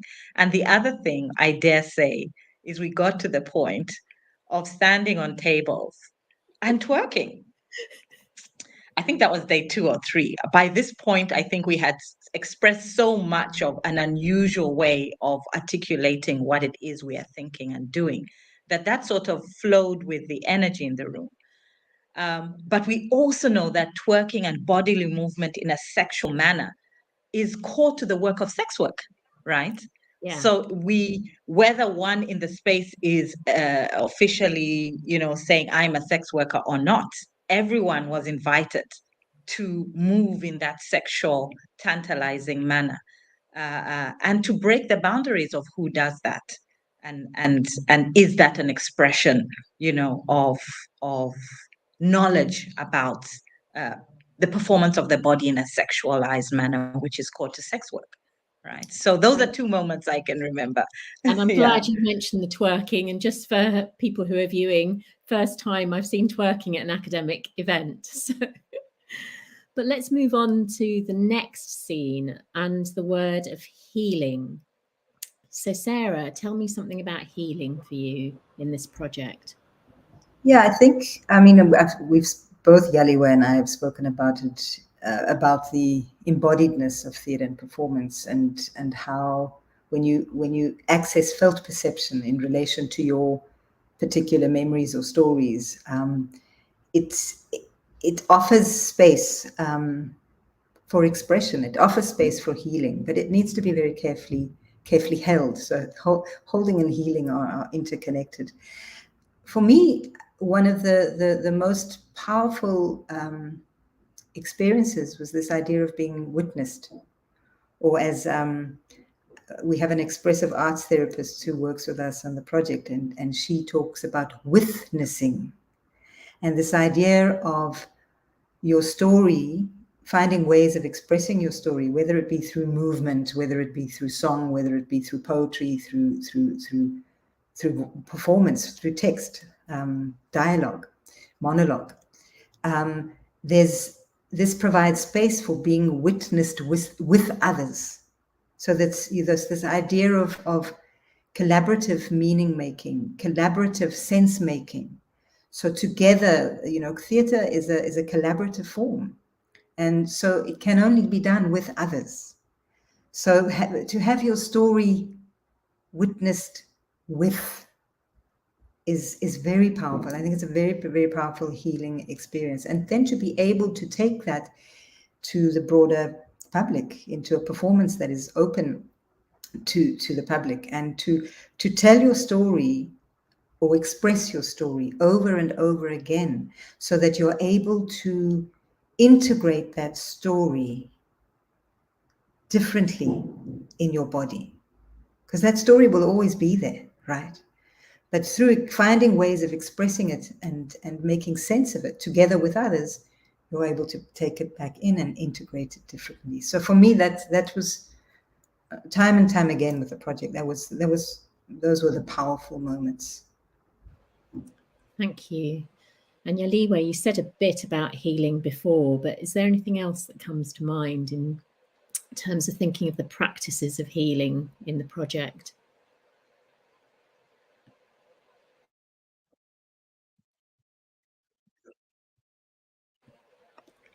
Sorry, my network failed me briefly there. I may have missed something. Okay, well, I've also just seen we have 3 minutes left. So you've mentioned healing before. So I think we have to come on to something which has, for me personally, been a highlight of your project, which is joy. So this, you're two actually quite serious today for how we usually are, but the meetings are, and the project has been full of movement and pleasure and joy, things we don't necessarily think about when we think about academic research or decolonising work. So I wondered if you could say something about that. So Yaliwe, let me start with you. Okay, thank you, Yasmin. I hope my network holds up, just as I thought it was doing fine. It started acting up. But I must say that I hope Sarah get the time to talk about the closing event we had and that moment of creating something together. I'm going to talk about the joy of the difficult conversations we had when we were walking in nature. And so we built into the project art therapy, and we had an art therapist who would come in regularly and hold sessions with us, team building sessions. And one of the things we did was go to a forest and walk through the forest and experience nature together, and then talk about what came up through that. And I just remember sitting under a tree with everybody, and we had raucous laughter, just talking about things that come up in our lives and stories about ourselves and our families. And then the joy of experiencing eating together under the trees and debriefing. And this was at the height of lockdown. So you can imagine that joy of just getting into nature collectively was very, very special, and that memory sticks with me. It was a very joyful. We did that, I think, twice. We got to walk into nature and just be together and reflect. Okay, Sarah, so the last minute to you. Our speed talk. So we had a closing retreat at the end of last year, and the same expressive arts therapist Yaliwe was mentioning facilitated. And she did an exercise with us right at the end where she gave us a whole lot of newspaper, and we had to tear it up into small, small bits. So we had great joy with music playing, tearing this up. And then she gave us 15 minutes to make something. And we had string and newspaper, and I think that was it, and masking tape. And we put this thing together, and we put this thing together, and right at the end, a snake emerged, a coiled up snake, which is such a powerful, powerful image, right? It's an image of transformation. It's a beautiful image. And there was so much joy in that moment. And I think I've said what I can do in 1 minute. Yeah, more than. Thank you both. And wishing you well. I know you've still got bits and pieces to do with the project, but thank you so much for everything that you've brought to GlobalGRACE. Thank you, Yasmin. Thank you, Yaliwe. Bye, everyone. Bye, everyone.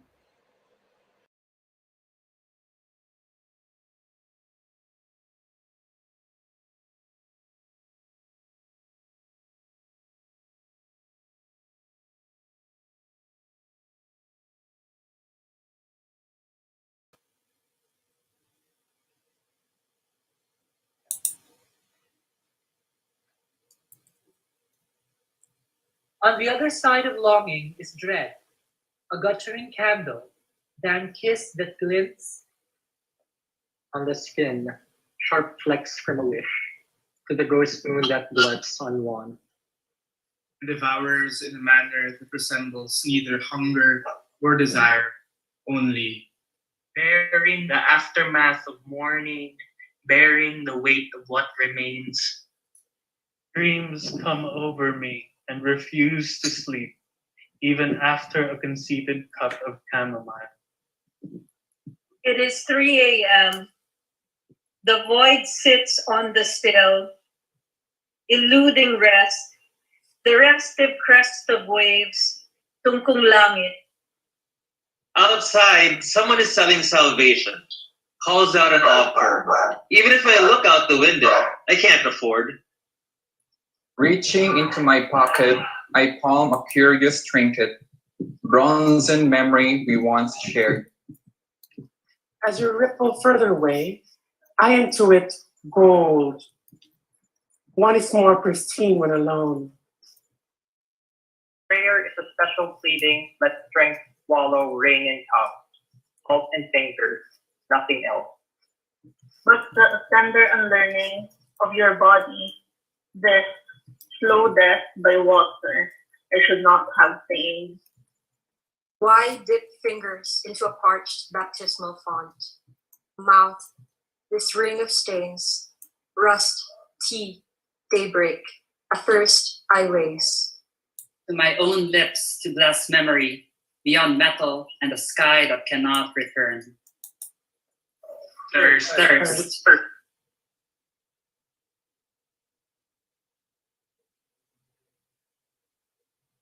On the other side of longing is dread, a guttering candle, than kiss that glints on the skin, sharp flecks from a wish, to the gross moon that gluts on one. And devours in a manner that resembles neither hunger nor desire, only Bearing the aftermath of mourning, bearing the weight of what remains. Dreams come over me and refuse to sleep, even after a conceited cup of chamomile. It is 3 a.m. The void sits on a sill, eluding rest, the restive crest of waves, tungkong langit. May naglalakong kaligtasan sa labas, tumatawag alok, dungawin may di mabili. Umukot sa bulsa ngunit iba ang nakapa, tansong alaala na pinagsaluhang minsan. Habang patuloy kang umaalunsina, may bulawang pakiramdam, higit na nagiging wagas sa pag-iisa. Prayer is a special pleading, let strength swallow rain and tongue, salt and fingers, nothing else. But the tender unlearning of your body, this slow death by water, I should not have feigned. Why dip fingers into a parched baptismal font? Mouth, this ring of stains, rust, tea, daybreak, a thirst I raise.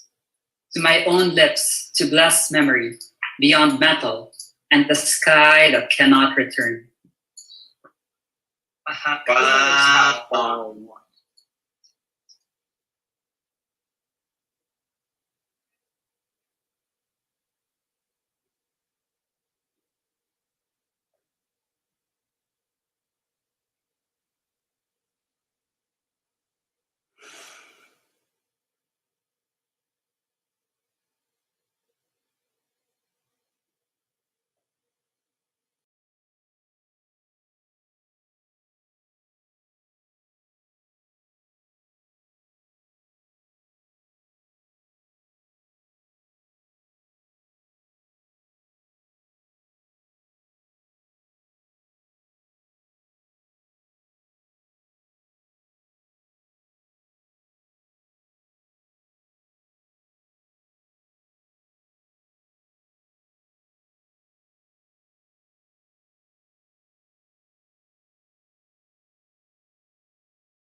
Hello everyone, welcome to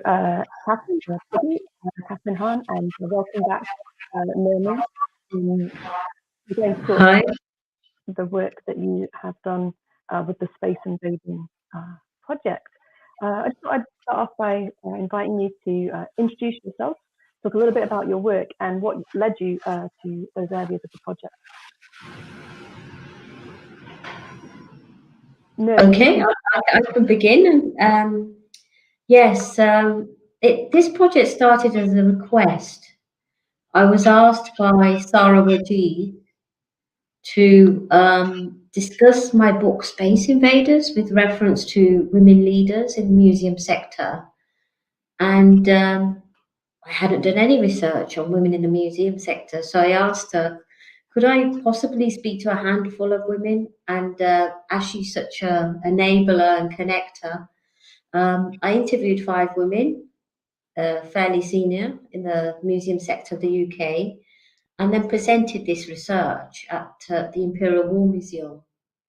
And in that presentation, it became obvious that people needed to have these conversations. They wanted to have more conversations about their experiences on the questions of gender, race, and sexuality in the sector.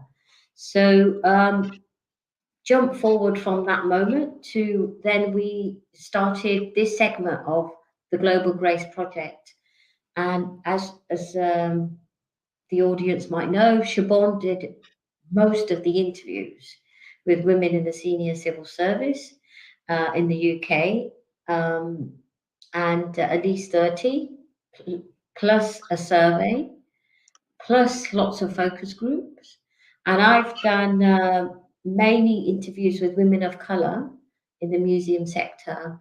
And Tiggy's extended this in a different way. Sorry, we call Tiggy, Catherine, we call her Tiggy.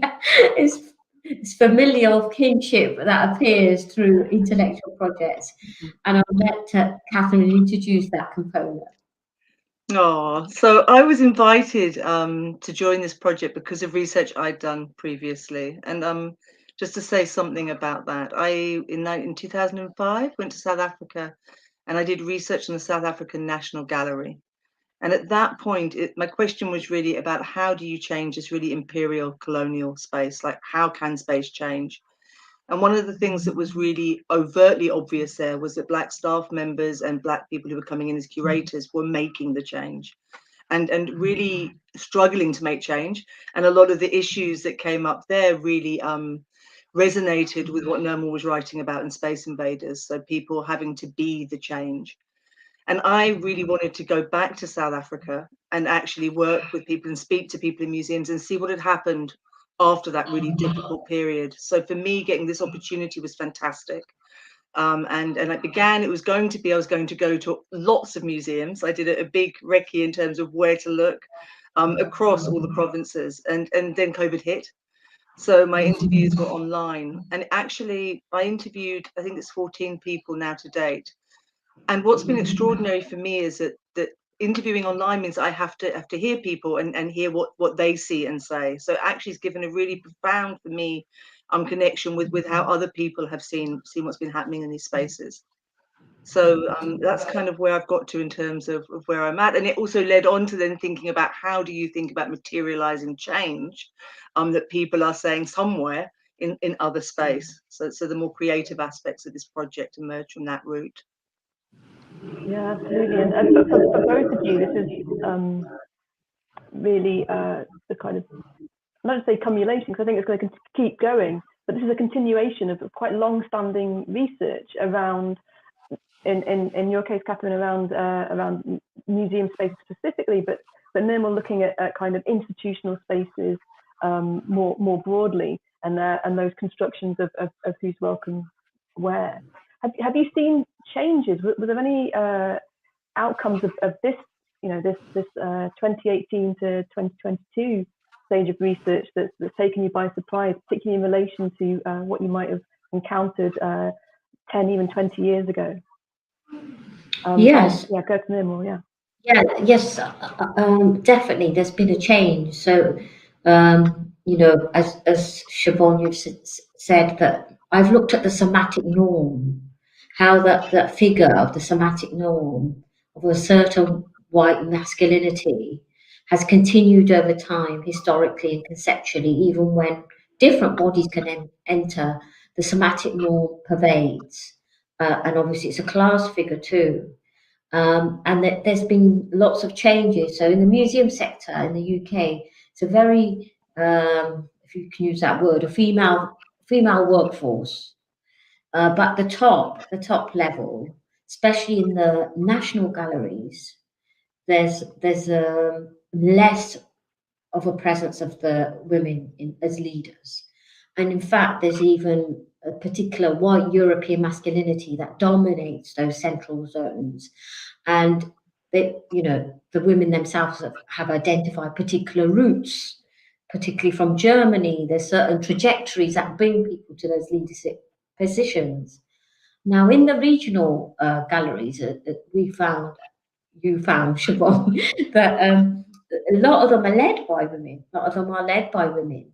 But one recent change that's been happening, very, very recent change, I would say, is that there are more and more women of colour in leadership positions in the UK, such as the Wellcome Trust, Innova, and also Sarah Wajid as the co-CEO in Birmingham, the Birmingham Trust.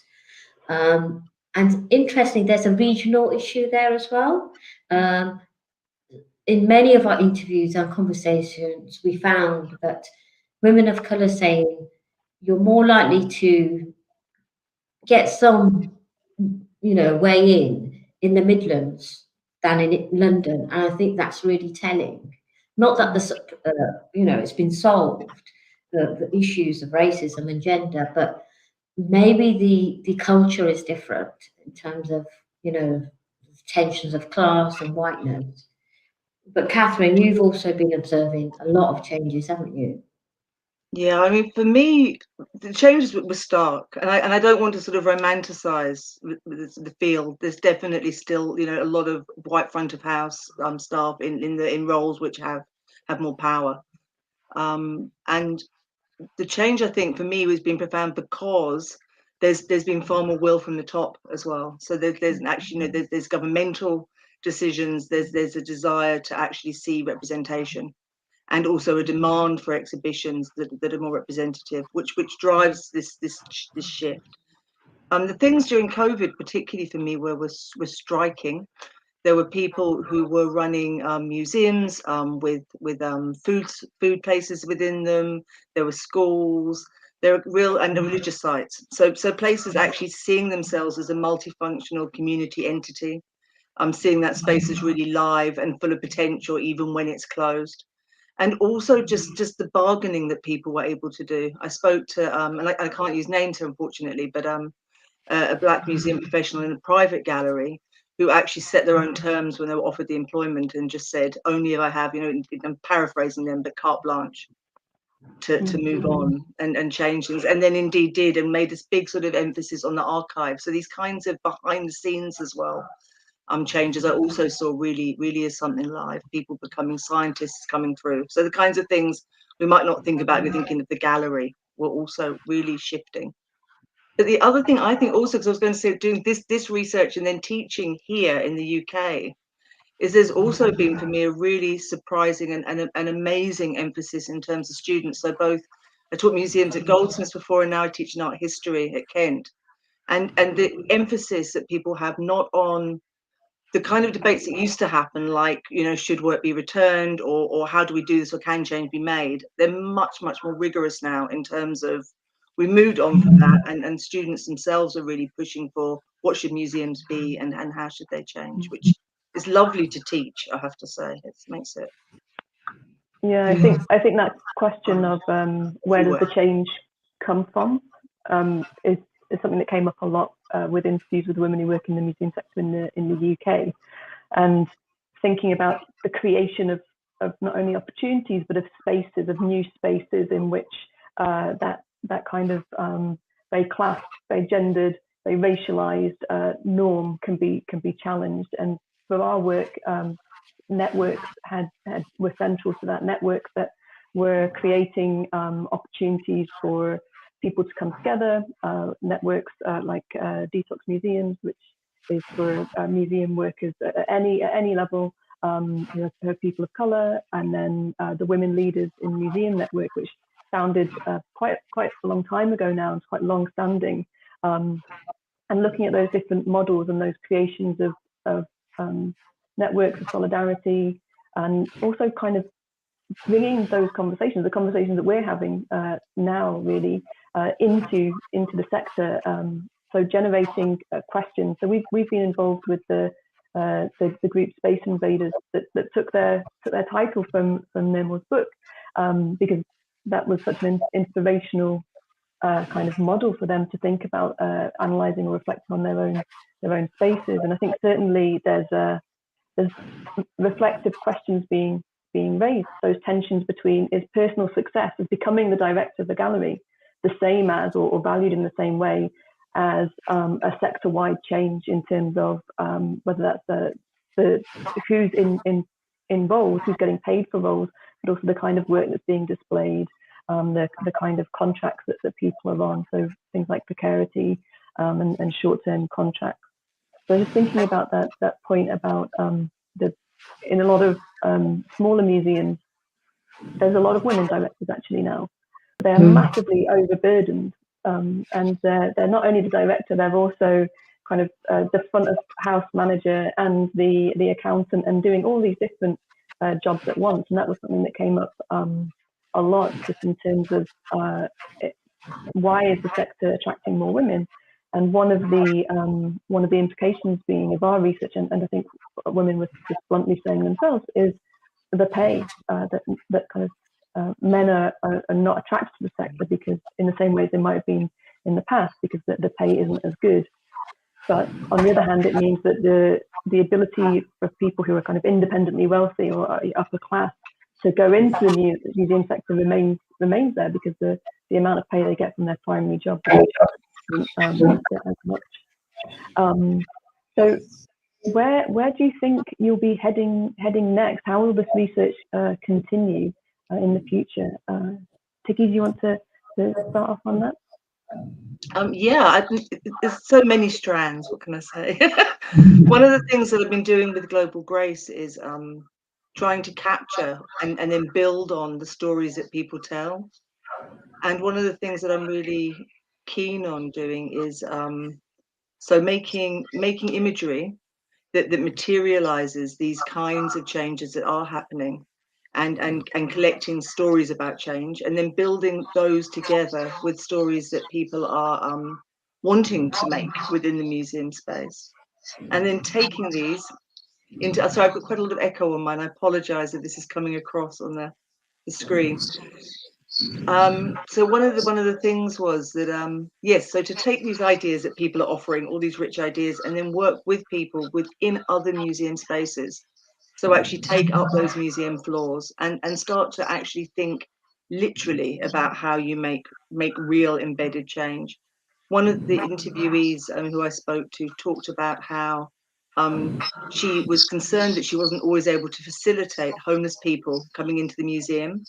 And it really made me think that she was annoyed because she was already using that practice, but it wasn't fully embedded. And it made me think that it's just not something that lots of museums are thinking about when they think inclusion. Like, it's not an expansive, inclusive space. So, for example, sitting in the space and working through that, at the Tate, for example, on the floor, and thinking how are homeless people able to utilize the space usefully?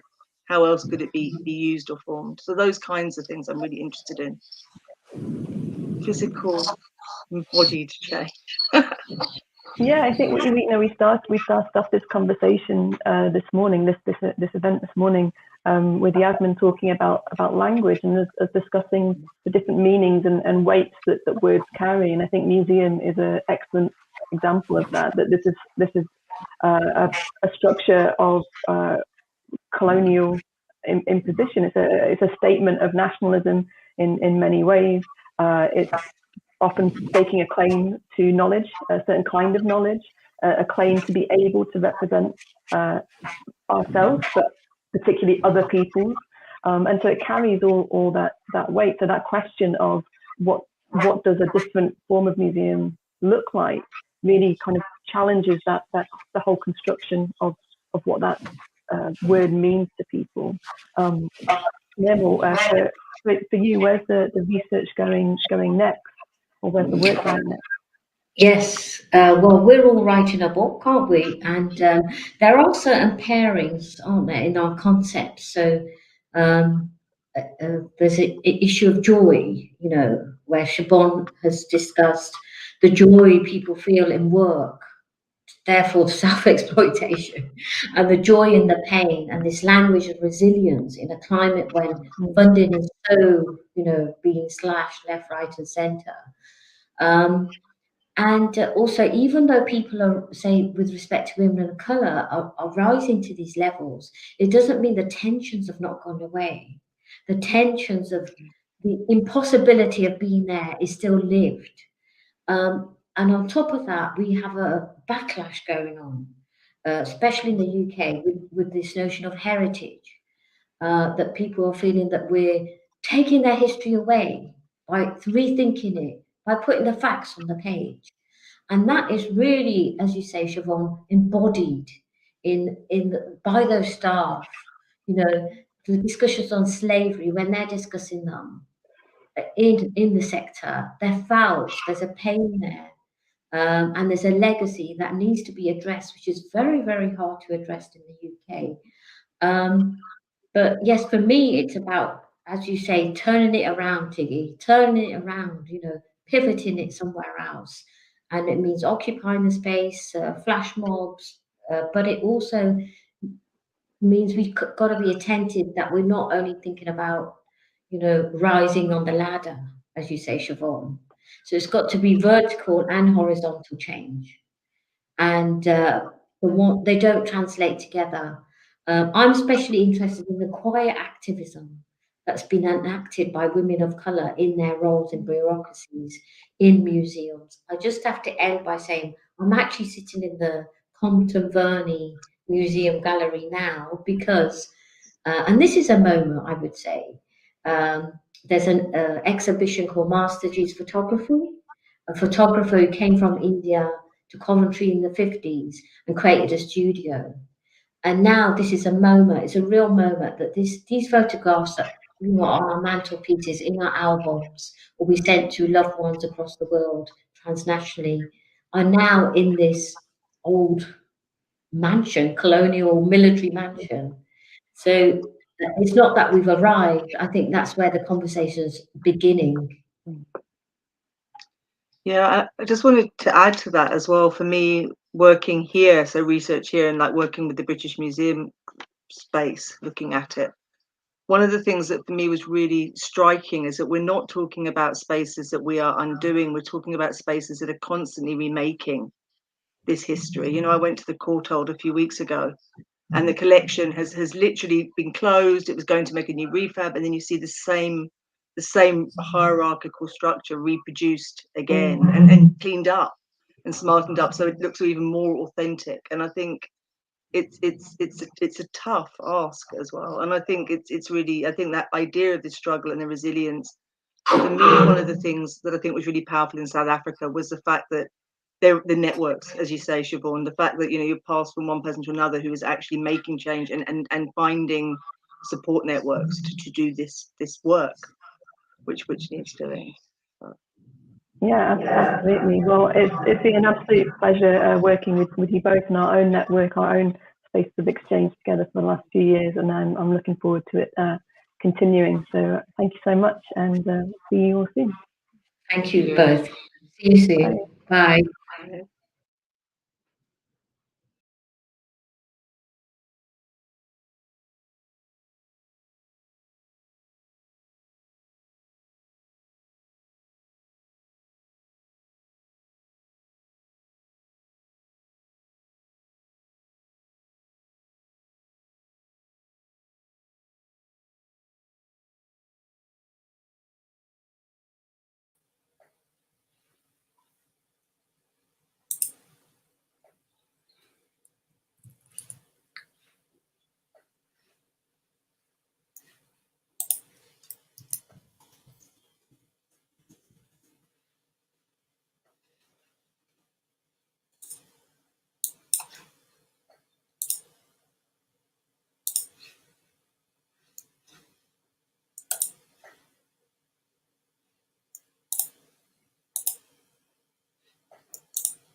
roads we travel on are full of mountains, and through those mountains we must pass.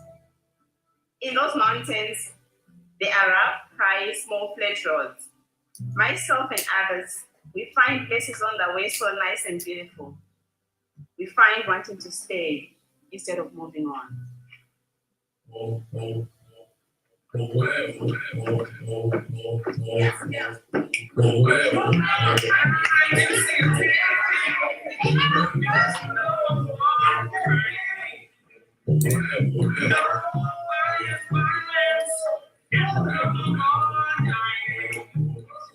My name is Zoe Black. I'm a migrant sex worker from Zimbabwe. I'm part of the Sex Worker Steering Committee. I'm part of the theatre group as a performer. I think theatre helps us try and end and fight the criminal law that is in South Africa as we are fighting for decriminalization. You have the right to make a phone call. You have the right to go to the kid cell. You have the right to have a meal. Did they ask you if you take your medication? Yes or no? To your rights? Do you know your charges? They cannot hold you for more than 48 hours. And if you are transgender woman, you have a right to a single cell. Today I realize you have got rights. Human rights. I'm Nicole Adams. I'm a sex worker activist, also part of the sex workers theatre. Yaki Hambeng is only portraying what sex workers were going through in their past life. And why would we choose sex working? Because it gave back our independence after all the trainings who was doing on the spectrum.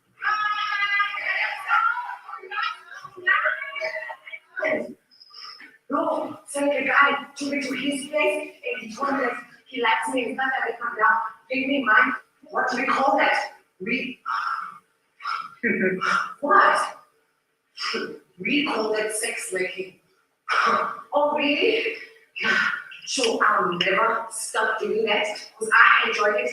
I'm gonna do it again. Decolonising was a theatre performance that showcases kind of our lives and how the struggles sex workers face on a daily basis. It also shows that we're human beings and we did grow up in normal families, but because of the limited choices that we have, we ended up doing sex work. So we use a methodology called physical theatre, and where we make movements and shapes and triangles, make landscapes, animals, whatever we find interesting. They're going to the government to teach them what is a decriminalizing upon, how they, at the end, they intimidate these sex workers, these their harassment with us and the army, especially in the COVID time now.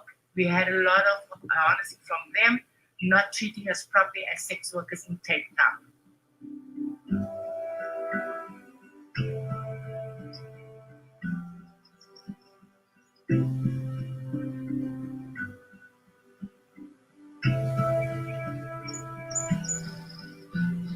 You think you can break my heart? Hell no. You can't break my heart. You just turn my heart into kindness. It is sad to see you breaking my heart because you cannot break my heart. I am thinking about nightmares. Dreams, bad things people do at night.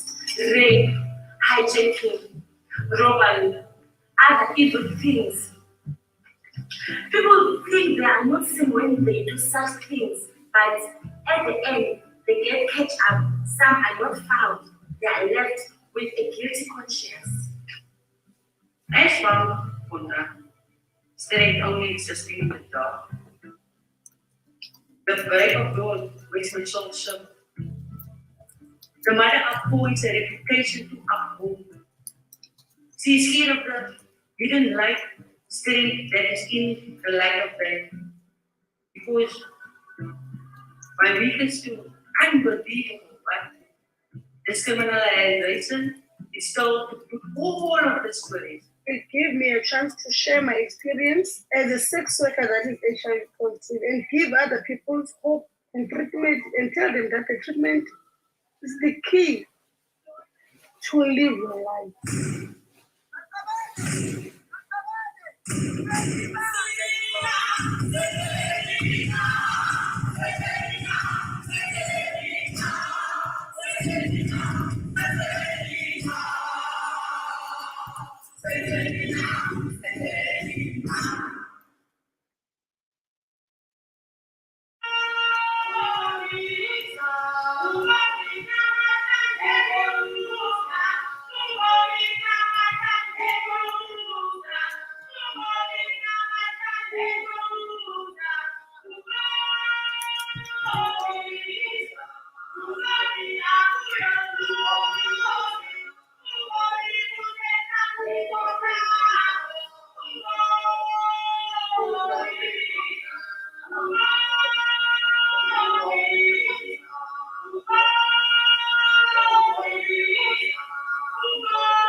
Shall we start? Okay. Good afternoon, everyone. Okay, great. Good afternoon, everyone. I'm Phoebe Kisubi-Mbasalaki. I'm a lecturer in sociology at the University of Essex. But prior to that, I worked as a postdoctoral fellow on the GlobalGRACE project with the Cape Town team who presented earlier. But I'm here to talk to my colleague and friend, Andrea Gil, who was a postdoctoral researcher on the GlobalGRACE project in Brazil. So over to you, Andrea, to introduce yourself and your team.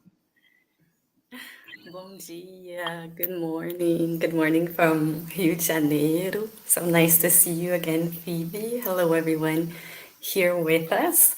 I'm really happy to be part of these ongoing conversations. I'm going to try and share a little bit about what some of our reflections, end of project reflections from the Brazil team, where I had the opportunity to work with 4 different partners.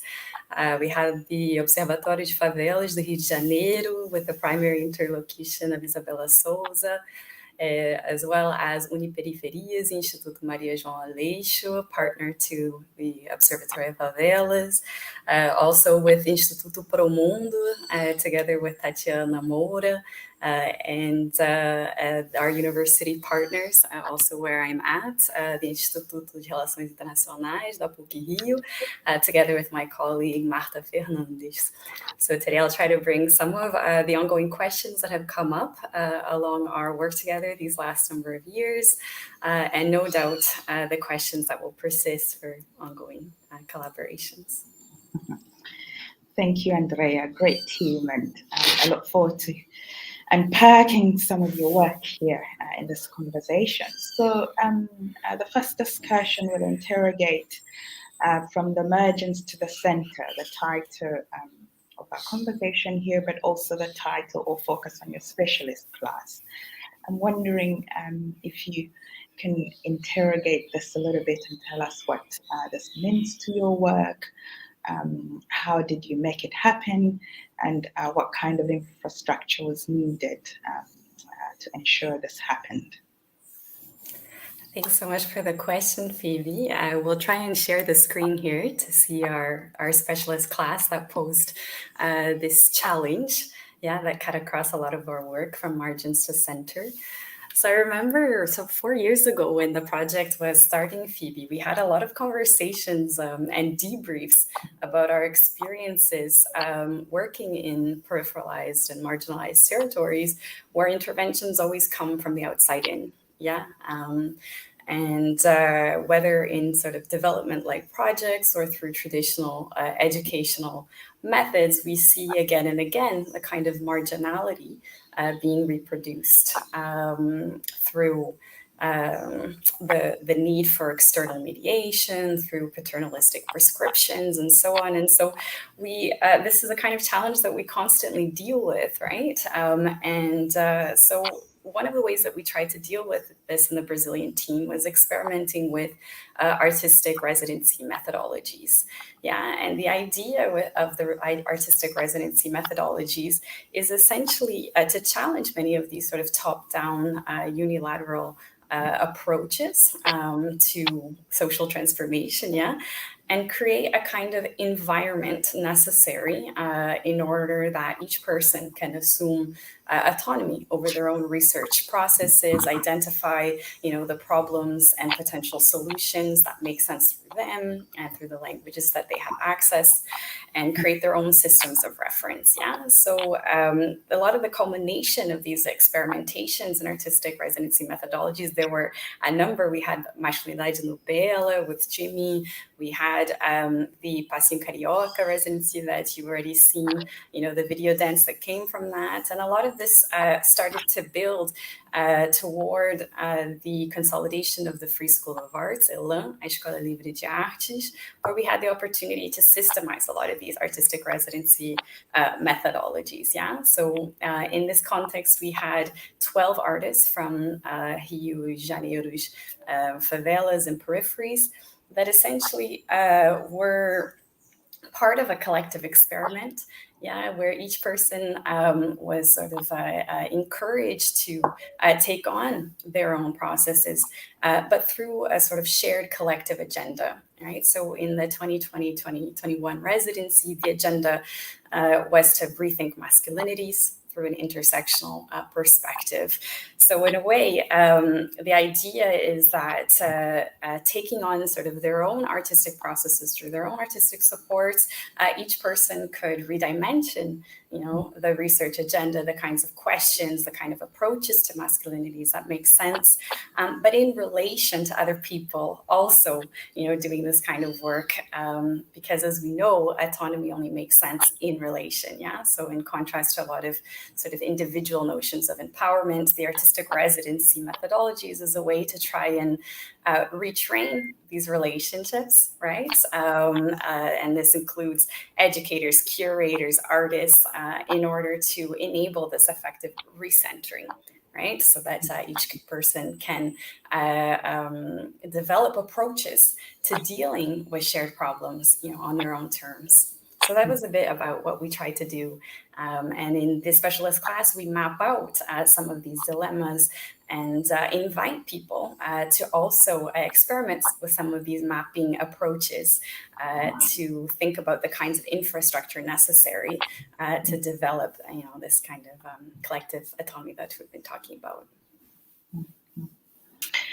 Thank you for that, Andrea. And before COVID hit, I was lucky enough to visit Rio de Janeiro and spend some time with Andrea and one specific residency. Are you going to show us something? Where you were in Rio de Janeiro when you came, so people can have a visual. The Galpão Bela Maré.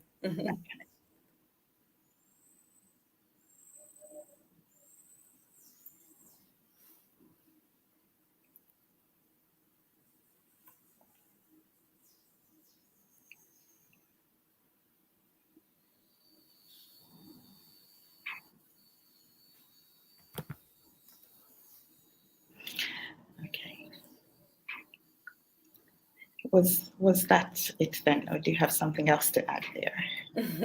No, just to get people situated. Okay. So yeah, like I was saying, interrupting what Andrea was showing in the background, that was Bela Maré, which I was lucky enough to visit, saying before COVID hit, and visiting one particular residency around graffiti work, which was really interesting. But during that, around recentering that you mentioned, but during that visit as well, we both attended a conference in São Paulo, Andrea, and one of the conversations, or the center of our focus of conversation, was around collaboration, or collaboration as a praxis, or if you like, and perhaps you can reflect a bit on the inter-institutional and international collaboration around NGO academic, the Global North, Global South, researcher researched. So yeah, can you take that on, please?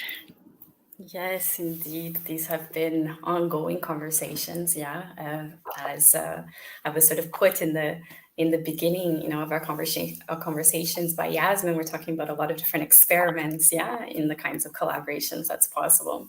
So I do remember that conference that we went to in São Paulo, the feminist conference, trying to think about collaboration and the kinds of collaboration that's possible. And I remember what we talked a lot about at that moment is that there's this idea, often a romanticized idea of collaboration as something along the lines of working, with, working for certain ends in ways that can oftentimes conceal inherited hierarchies. Yeah, so hierarchies, academy, NGO, North-South, and the kinds of racial and gender and territorial hierarchies that cut across all of our work. Yeah. And so I remember at that time, we were experimenting as well with the possibility of thinking collaboration as a kind, in the criminal sense also, when we talk about when you collaborate or you're complicit, with and against, specifically talking about possibilities of breaking pacts of domination and cultures of doing, yeah. So in this sense, it became really important, in a lot of our experimentations as a team here in Brazil, to mark impossibilities as well as possibilities as a way to reorient pathways for collaboration, yeah, to see what kind of infrastructure we actually have to be able to collaborate or not. And sometimes we don't have that infrastructure. And so collaboration or partnership may not be possible, but complicity may be, yeah. So I think it's really in the everyday where we get a feel for the kinds of challenges that we're talking about. Yeah. So for example, when we're talking about collaboration between NGOs and the academy, one of the things that really becomes very present is that, these are institutions that have very different times, very different rhythms, very different temporalities of doing things. Yeah, so NGOs oftentimes in conditions of doing the work that's effectively of the state through precarized funding, jumping from project to project, so always responding to yesterday's demands. Yeah, and the academy has its own time cycle, oftentimes much slower. Yeah, so this is something that we need to be really aware of, because when we're responding to our own times and our demands, it's so easy to run over, people situated institutionally and socially in other places with different times and demands, whether it be, NGO academy, North-South, or, in the many Norths and the many Souths, internal as well as legacies of colonialism, internal colonialism.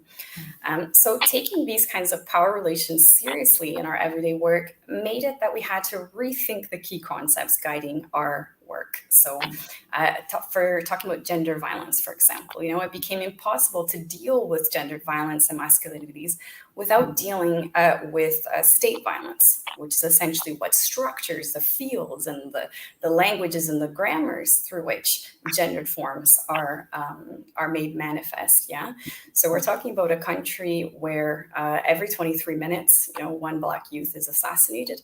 So it doesn't make sense to talk about oftentimes what comes in as internally exposed internally imposed projects to talk about, pacifying third world men and empowering third world women without thinking about the relational aspect of this violence, without thinking about how many of the same people that are oftentimes targeted as responsible for gender-based violence are also the primary targets of state violence.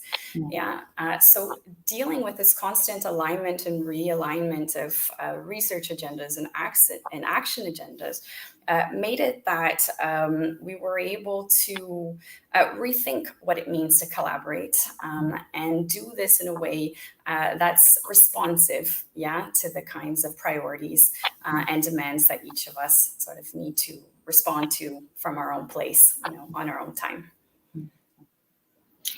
Thank you for that. And did you have something to show us around this or not? Yeah, if we could share screen, I can actually open up here some of the different installations where we try to highlight the ways that this kind of collaboration, happens. So the educative team of Galpão Bela Maré, of the Observatório de Favelas, took on this really powerful work of transforming our exhibition projects into educative projects for nearby schools and publics and so on. And so this is a way as well that displaces the academy in its function of mediating, of translating, of interpreting. And so a lot of different actions that we share here in the museum are some of the different social media, transformations of the educative project, videos, storytelling, and a lot of different ways that one aspect of our project fed into another, and each thing that we did served multiple purposes for multiple people. And sometimes the purpose that it served for the academy wasn't the same purpose that it served for NGO partners or for other people involved. And that openness to recognize the multiplicity of circulations possible of our work was really important to consolidate the kind of trust and collaboration necessary in these contexts where so many hierarchies are reproduced in the fields of our work. Indeed, think that indeed is food for thought, and not just in relation to the kind of work we've been doing, but thinking through future processes around complicitness.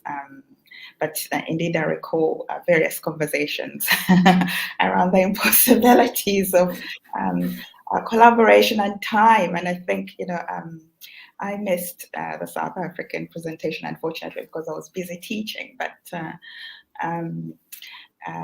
we encountered a collision around time during our closing event as well, where the university was on its own time, and the NGO and the sex workers. So these kinds of processes were still playing out even at the end, regardless of being conscious and trying to work through these impossibilities. So perhaps moving on to the specificities, and then I'll look at the comments and see if there's any questions there coming in. Perhaps would you like to touch on methodologies of knowledge production with specific focus on embodied methodologies through your artistic interventions that were cognizant of social transformations and recentering? Yes, thanks for that question, Phoebe. Yeah, so once we set up all the infrastructure, as sort of talked a bit about in the first question, and renegotiate the terms of collaboration, as we talked about, in your second question, the third step is how are we going to do what we do? And so here I'm going to share the introductory model of our course that we developed for the GlobalGRACE online course, which really speaks to what you and the South African team have been working as embodied methodologies, embodied maps, and the term that we developed here is this idea of a body that thinks, um corpo que pensa. Already this title, you say it and it generates some noise, yeah, because we are so accustomed to thinking about body and mind as separate processes. So the idea of training a body that thinks, is really the challenge that we as a Brazilian team have been facing from the very beginning in an attempt to not privilege inherited modes of knowledge production, where the academy maintains itself in the center in sort of legitimating what's considered, valid or invalid kinds of knowledge. So it's been an experiment to continue to use this term. This module that we offer up is a way of actually opening up the processes that we went through as a team here.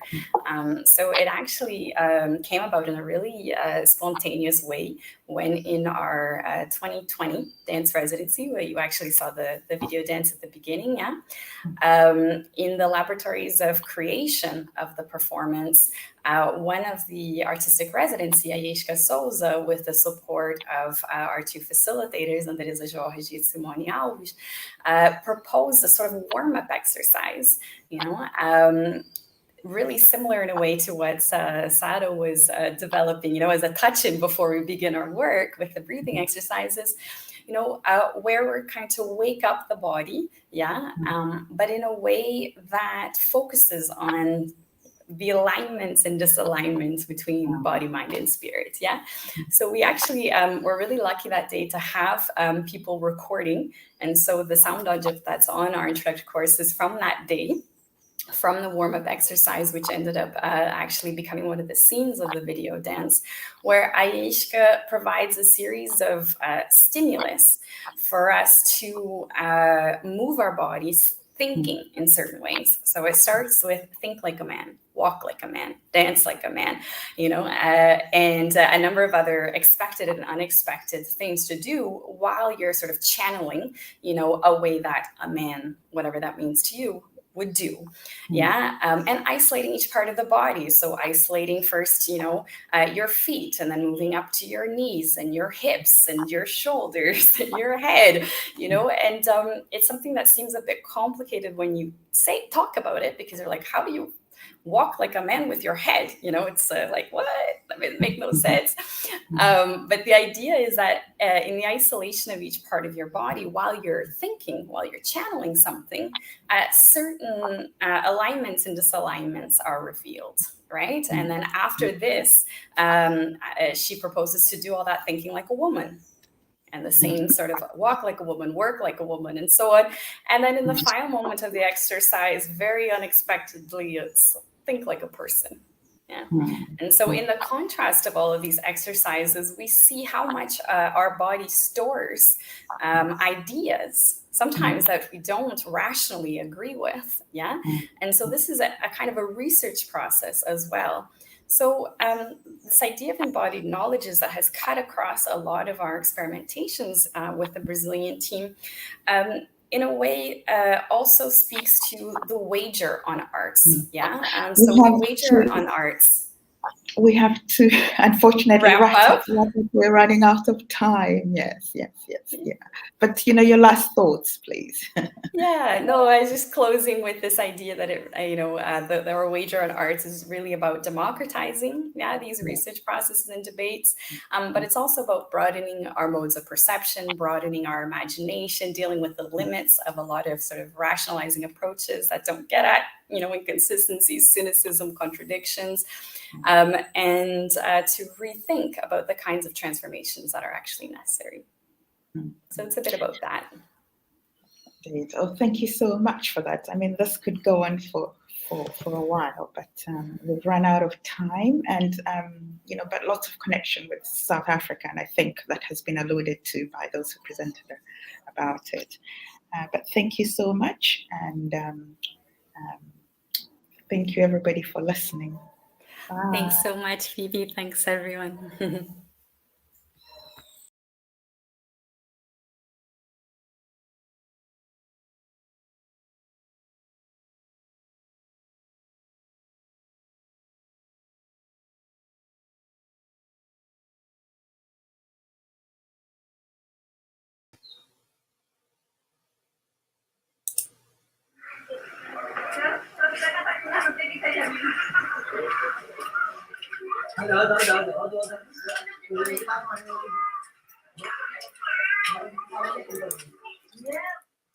কাজে গেলে টাকা পয়সা কম দেয় এই যে জায়গা করে নেই এই জায়গায় অনারুষ কমায় দেয় আমরা 30 টাকা লাগে লাগে সমান কাম সমান মজুরি সাইরাম কাজ মানে আমরা কাম বানতে সকাল 8টা থেকে বিকেল 5টা পর্যন্ত 7টা 7:30 পর্যন্ত করি আমরা লাগে সুবিধা আর ওটা রাত বড় না করা আমরা লাগে আমরা তো ওভার টাইম পাই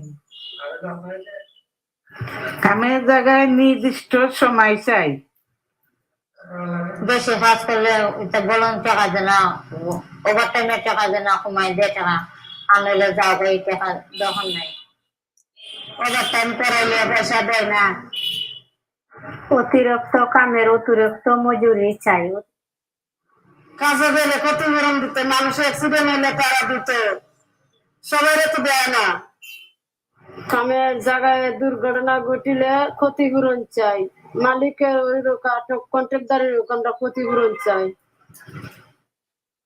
কাজের জায়গা ব্যবহার ভালো থাকতো ব্যবহার ভালো হইলে কাম করতে মজা লাগে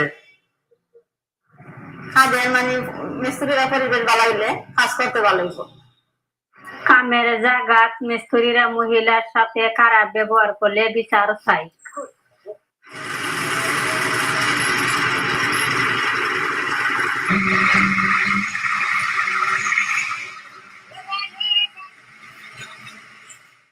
কামের জায়গায় কোনো দুর্ঘটনা হইতো না করে আগে থাকতে ব্যবস্থা আছে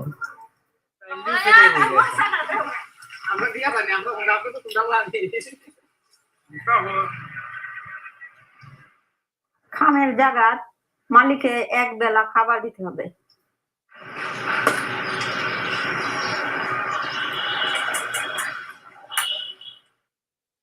কামের জায়গায় ছোট ছোট 2 বার বিরতি চাই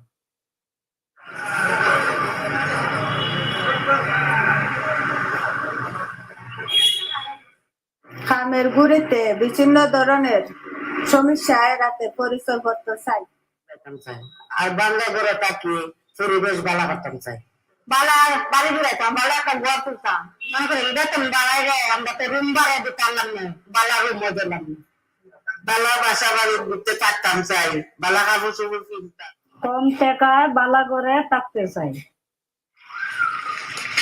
বইয়া খাইতে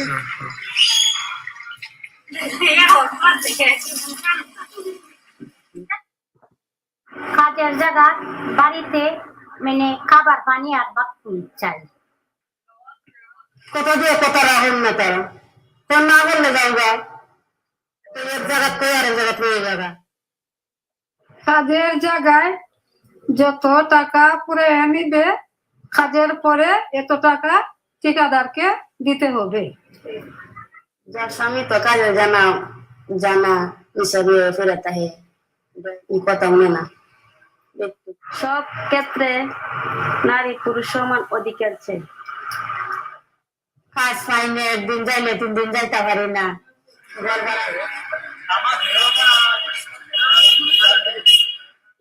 আমরা শ্রমিক ঠিকাদাররা লাগে একটা সম্মতি চাই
Hola.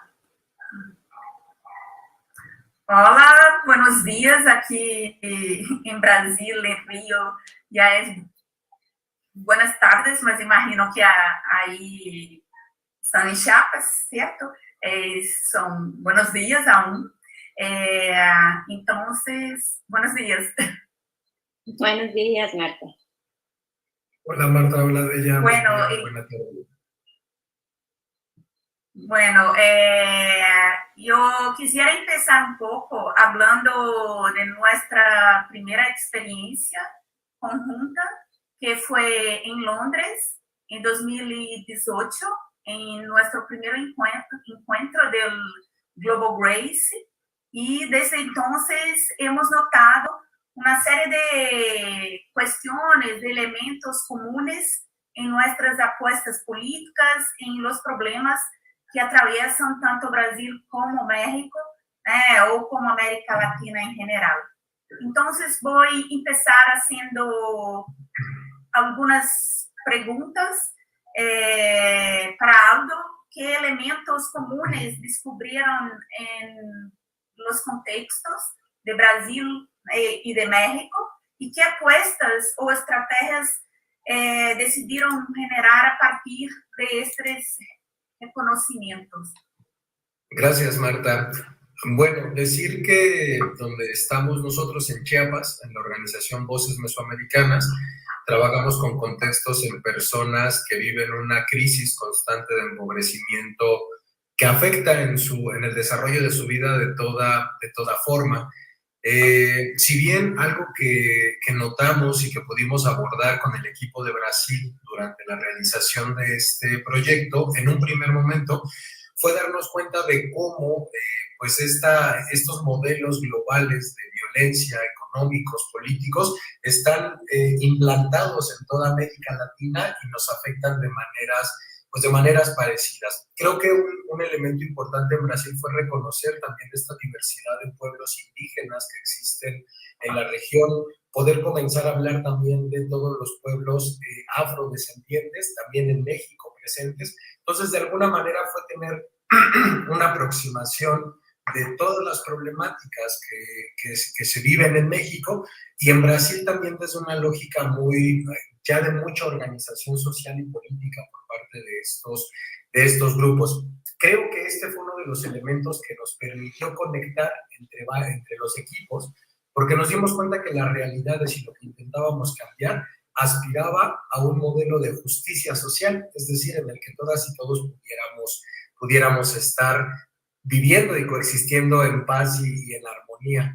Creo que a partir de estas apuestas fue importante lograr entre ambos equipos conectarnos y poder mostrar lo que ocurre en Brasil, en México, y mostrar lo que ocurre en México, en Brasil, para que hubiera una conexión.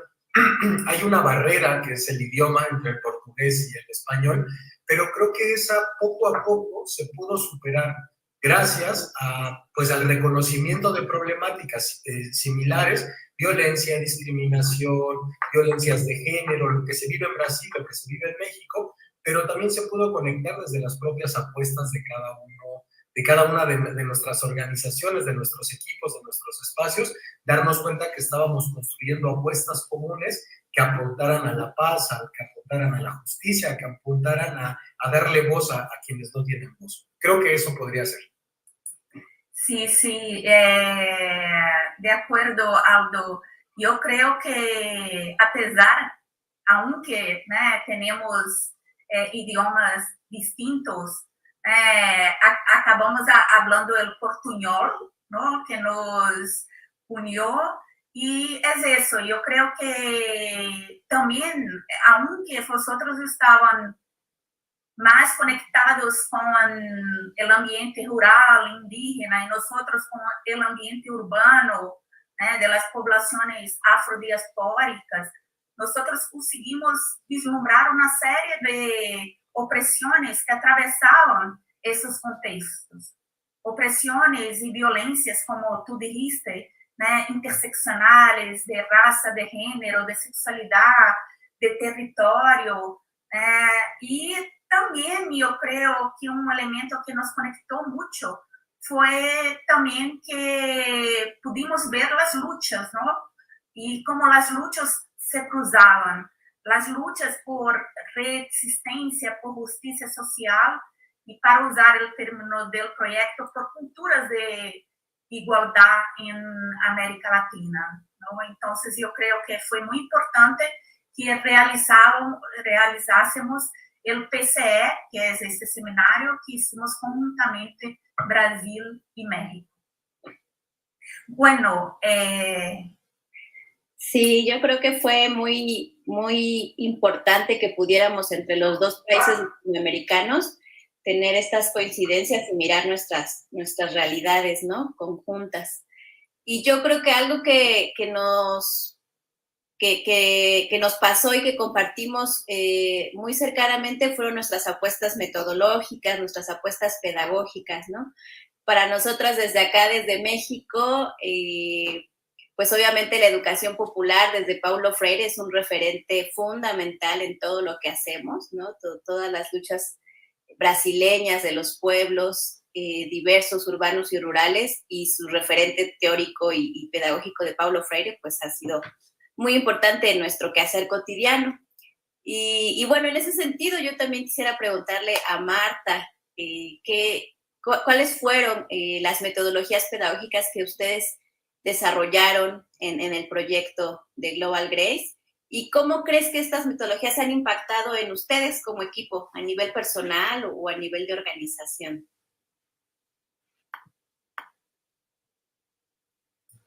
Sí, bueno, gracias, Leia.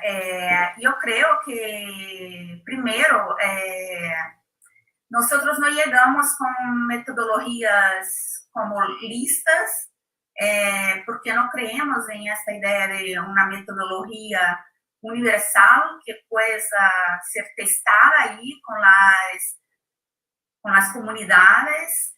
De cierta forma, entonces,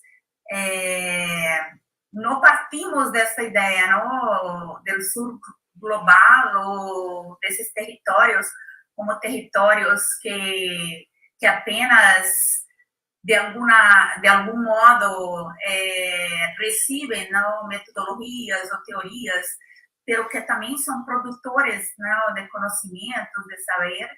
Entonces yo creo que algo que aproxima mucho nuestras equipos tiene que ver con algo que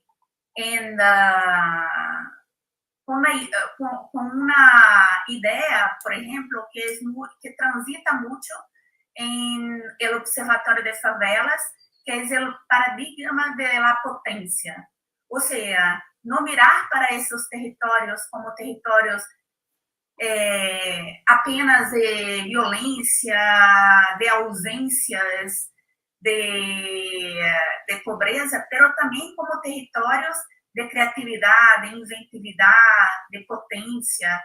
O sea, como que el arte es una herramienta democrática que va a posibilitar justamente la expresión de estas sensibilidades y contribuir para la transformación social, ¿no? Entonces yo creo que nuestras metodologías fueron construidas mucho en conjunto, de una forma colectiva, ¿no? Con los participantes entendiendo o compreendendo que ellos, enquanto hacían arte, enquanto bailaban, enquanto hacían el grafite, estaban produciendo conocimiento, estaban produciendo saber.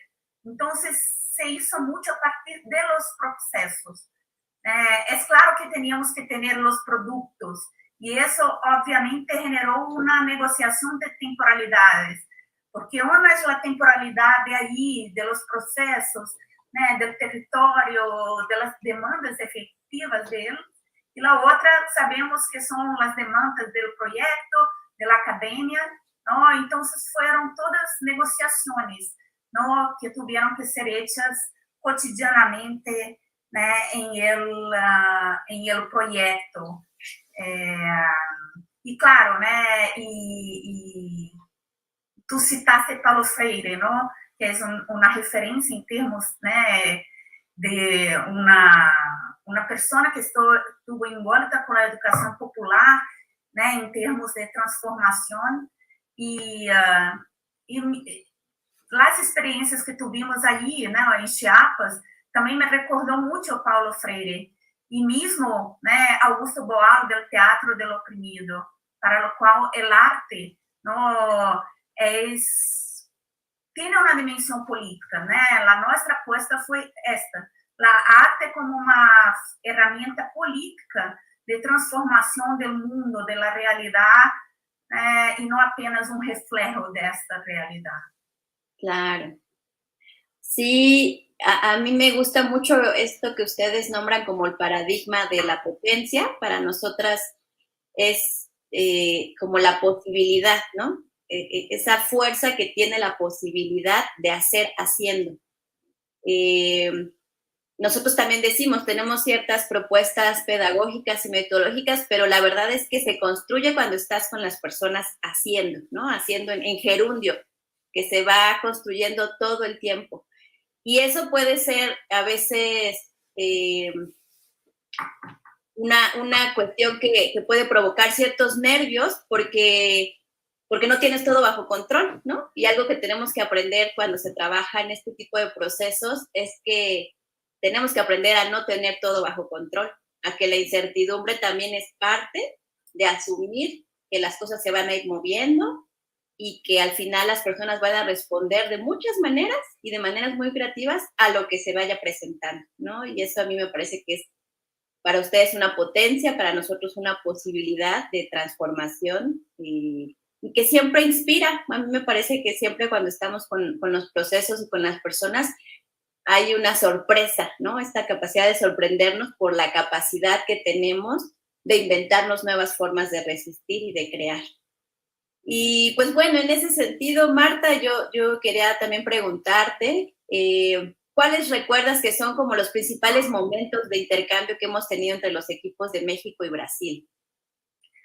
Yo creo que uno de ellos fue justamente el PCE, ¿no? Que llamamos PCE, que fue llamado Percursos Creativos de Cultura de Igualdad, que nos reunimos en Río de Janeiro y que terminó con samba en el Galpón Bela Maré. Y tuvimos la posibilidad también de este intercambio con el MUMI, que fue para el Galpón Bela Maré, el Museo Migrante allá de Chiapas. Y también tuvimos una oportunidad de irnos, yo, Isabela y Andrea, para Chiapas, y para México, para Ciudad de México.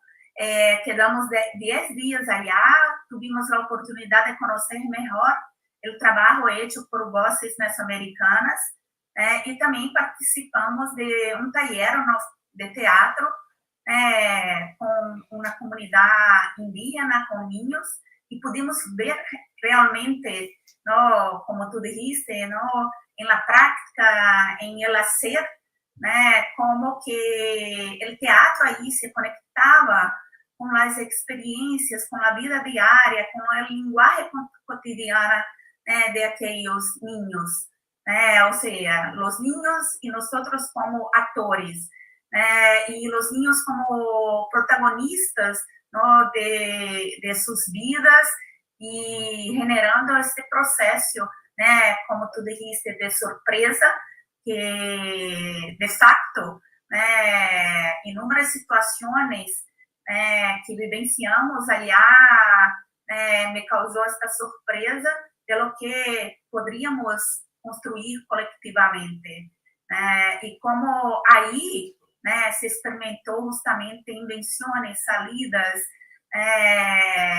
ese proceso de invención, ¿no? Y de fabricación de la vida. Entonces fue muy importante. Y después Andrea también se quedó más tiempo, ¿no? Con ella y con Aldo y con todos, participando del encuentro transnacional de juventud migrante, que también fue muy importante, ¿no? Entonces me gustó ver essa troca, não, essa experiência pedagógica y conjunta. Sí, yo solo agregaría ahí del intercambio del PCE, que creo que fue bien importante construir la metodología juntos, o sea, como diseñar a quienes invitábamos, ¿no? Que nosotros decíamos, para nosotros es que era importante que hubiera referentes de los pueblos originarios en Brasil, ¿no? Y para nosotros fue muy importante conocer la realidad de las personas afrodescendientes. También me parece que un acierto que fue bien interesante fue poder meter dentro del PCE a nosotras mismas el cuerpo, ¿no? O sea, que no solo era vamos a hablar y vamos a hacer conferencias y pláticas y talleres, sino también es vamos a bailar nosotros, vamos a pintar nosotras, vamos a hacer cartografía nosotras, ¿no? Creo que eso nos coloca a nosotros como equipos de investigación, de organizaciones o academia, nos coloca en otro lugar, ¿no? No en esto que de la educación popular es importante, no estamos fuera del proceso, estamos dentro del proceso y necesitamos vivenciarlo en cuerpo propio, ¿no? Con el corazón puesto ahí también. Bueno, entonces, aprovechando que estás hablando, ¿no?, del cuerpo y cómo estuvo presente en nuestros encuentros y el afecto también, quería preguntarte, ¿cuál es este papel del cuerpo, del arte, de los afectos en esta apuesta pedagógica de su equipo y de las organizaciones? Sí, a mí este es un tema que en lo particular me apasiona mucho, porque creo que una apuesta política en todo lo que hacemos tiene que ver con volver a situar al sujeto, a las personas, en toda su dignidad. Y eso tiene que ver con poner en el centro lo que estamos sintiendo, lo que estamos pensando, con poner el cuerpo también, ¿no? Creo que parte de los procesos históricos de colonización tiene que ver con que justamente nos han prohibido sentir, nos han prohibido disfrutar, nos han prohibido crear, ¿no? Entonces, que podamos poner en nuestras pedagogías, en nuestras metodologías de investigación, eso en el centro es volver a situar al sujeto en toda su dignidad y en toda su expresión. Para nosotras, algo que hemos descubierto en estos procesos con los pueblos es que tenemos que recuperar todos los días la capacidad de disfrutar la vida, ¿no? Porque en medio de tanta violencia, de tanto dolor, de tanta muerte, de tantas cosas que lastiman, recuperar nuestra capacidad de divertirnos, de sentir placer, nos posibilita tener esperanza. Y cuando una se siente con esperanza es capaz de construir muchas cosas y es capaz de transformar la vida. Y eso solamente se puede hacer en colectividad, ¿no? Creemos que cuando estamos con nosotros y las otras poniendo el cuerpo, creando, disponiéndonos a decir lo que sentimos, es cuando podemos construir algo diferente. Y, por ejemplo, ahorita en la pandemia, con todo lo que nos ha pasado, sí sentimos que algo que posibilitó sostenernos en medio de la pandemia fueron los afectos, fue la capacidad de vincularnos con otros, fue la capacidad de darnos la mano, de darnos ternura, ¿no? A través de las pantallas, pero de poder decir cómo nos sentimos, tener la capacidad de decir que nos sentimos mal, tener la posibilidad de decir que estamos tristes, enojados, fastidiados y poder sostenernos con los otros, ¿no? Creo que hoy más que nunca necesitamos reivindicar que necesitamos hablar de lo que nos pasa, de ver cómo está nuestro corazón para poder sostenernos en los vínculos. En medio de toda esta atrocidad que vivimos, es fundamental volver a poner en el centro la capacidad de crear a través del arte y la capacidad de expresar eso que sentimos que nos pasa y con todo esto poder construir pues otras formas, ¿no? De habitar el mundo de una manera pues más digna.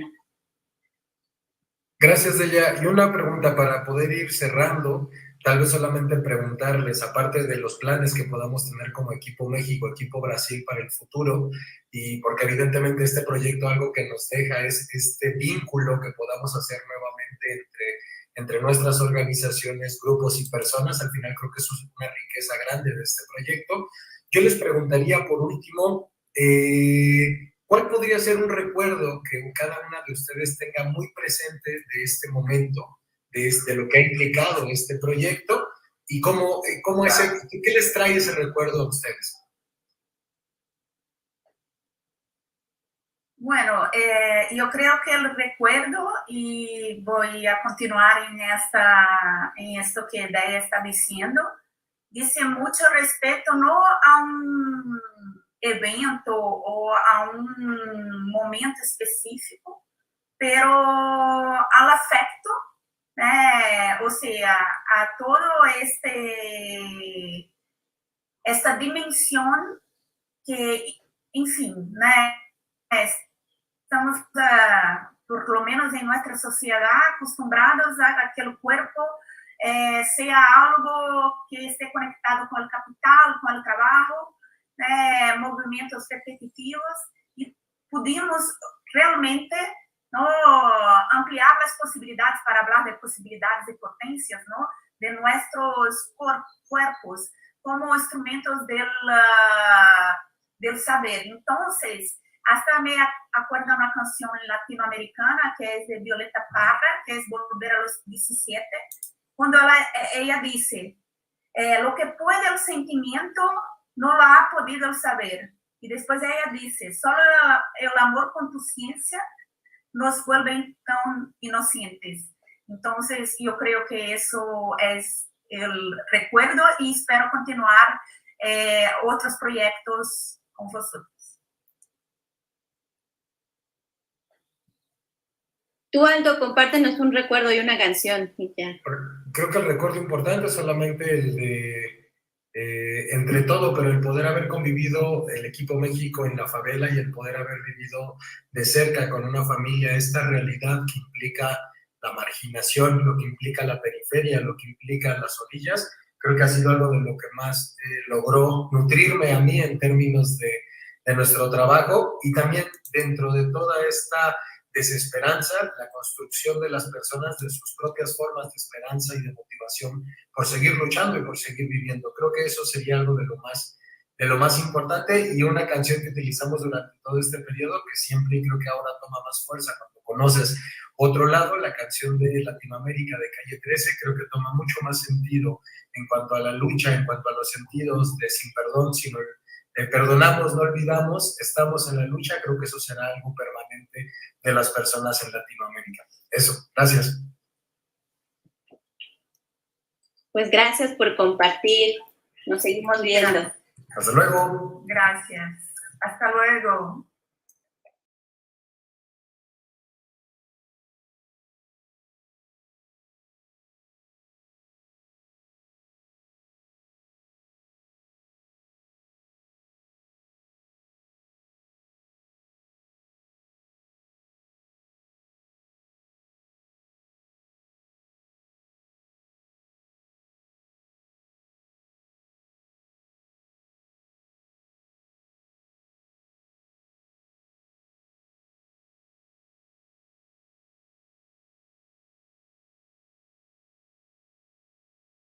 Venezuela, co-investigador académico acá en México.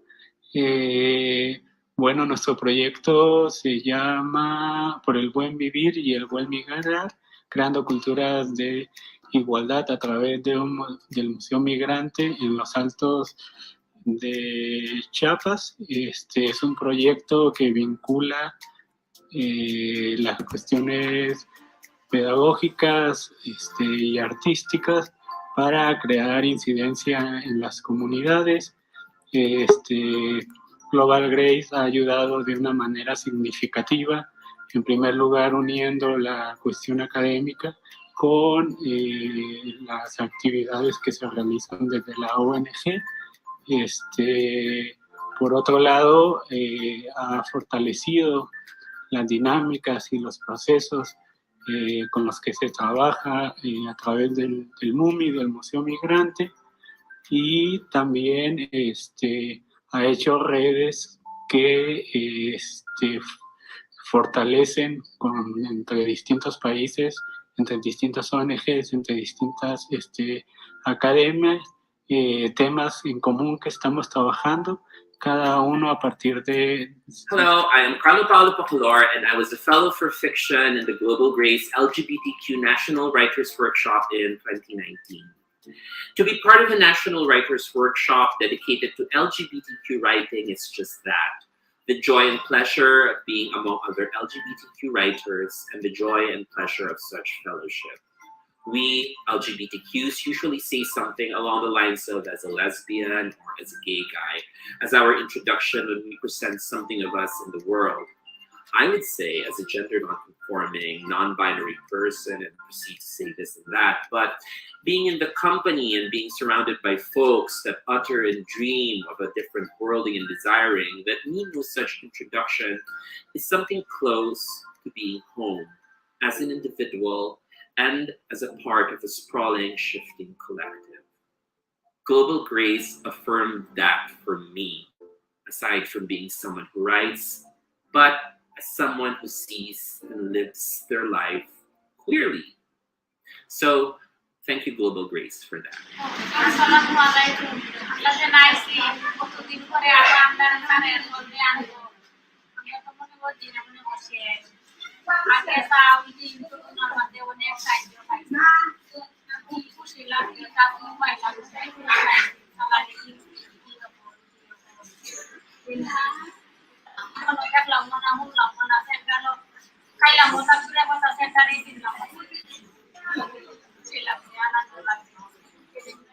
Hello, all the way from Manila. My name is Alfonso Manalastas, and I would like to both congratulate and thank the team behind the GlobalGRACE project, not only in the Philippines, but around the world.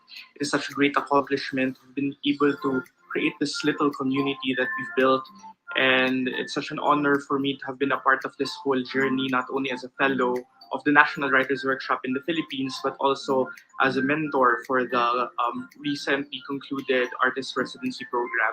And I look forward to seeing all the great projects that can sprout from everyone in the community, not just the team behind the GlobalGRACE project, but everyone that the GlobalGRACE project has been able to touch and has been able to help nurture and cultivate. It is a great reminder that global solidarity is possible, not only based on our shared experiences, but also based on our shared passions. And this is something that the project has been able to nurture. Thank you. GlobalGRACE means family. GlobalGRACE means increasing my capacity as well as the capacity of my colleagues, the research team, and the participants. All in all, GlobalGRACE means doing the job which I love day in, day out. Hi, my name is Isay Gavica, and I took part in GlobalGRACE's Artist in Residency program last 2021. And I would say that my experience with GlobalGRACE has helped me rekindle my love and appreciation for art. I started writing and reading again. I even picked my camera back up. I just started enjoying making things again. Back when the pandemic hit, I put everything on hold and I was just stuck in one place. My experience with the residency gave me my confidence back and gave me my self-esteem back, and that has helped me move forward with my life. So I'm just really, really thankful I got to meet all these wonderful people with GlobalGRACE. GlobalGRACE মানে হচ্ছে কি সম্প্রীতির বন্ধন, ধর্ম বর্ণ নির্বিশেষে সবাই একটি পরিবারে আমরা আছি। যদিও প্রজেক্ট শেষ হয়ে যাবে, তারপরেও এই বন্ধনটা অটুট থাকবে। Olá pessoal, eu sou Isabela Souza, eu trabalho no Observatório de Favelas e integro a equipe brasileira do projeto GlobalGRACE.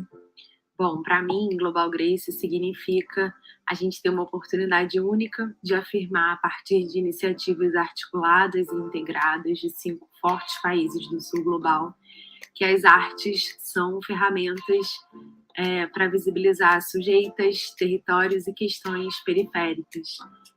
E ter a oportunidade de olhar, criar iniciativas, realizar pesquisas e visibilizar o debate de gênero a partir das lentes das masculinidades com a arte é uma oportunidade única, é de fato muito inovador, é transformador, é utilizar as artes para criar espaços mais democráticos de debates sobre questões que nos estruturam, que historicamente nos estruturam, e que está nesses espaços, com certeza, o fomento, a criação de caminhos para a superação de inúmeras desigualdades.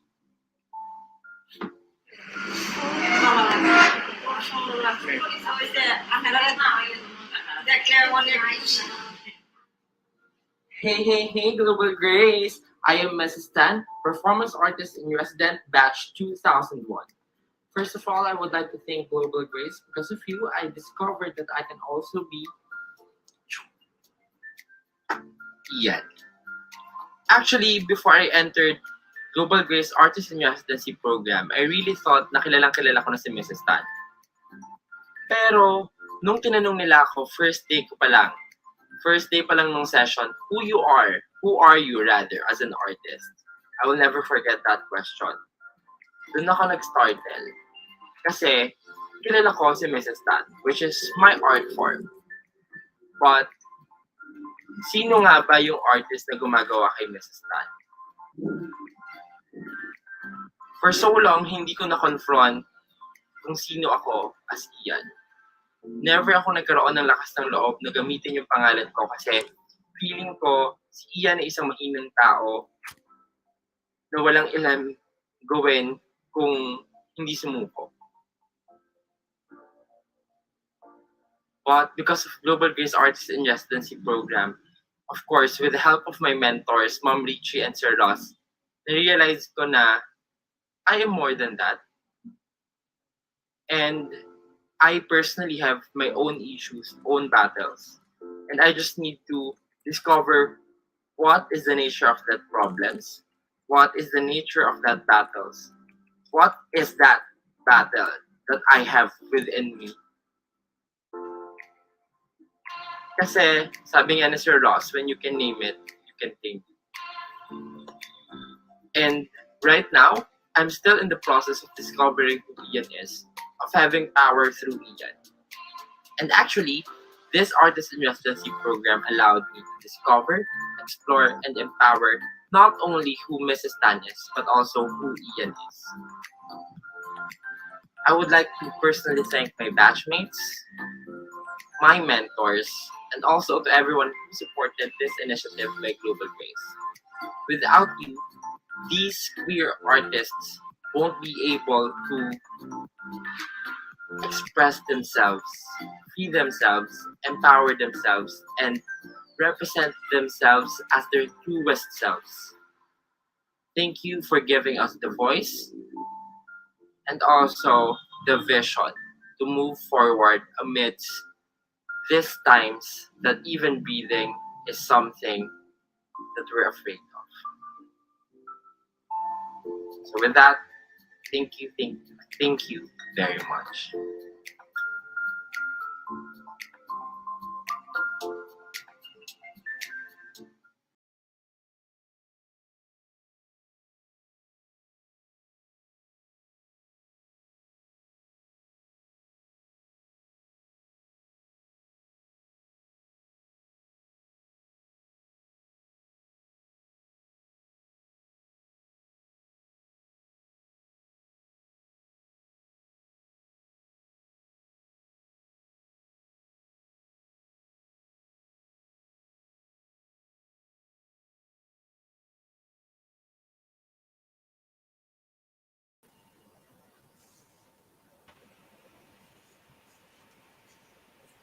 Hello.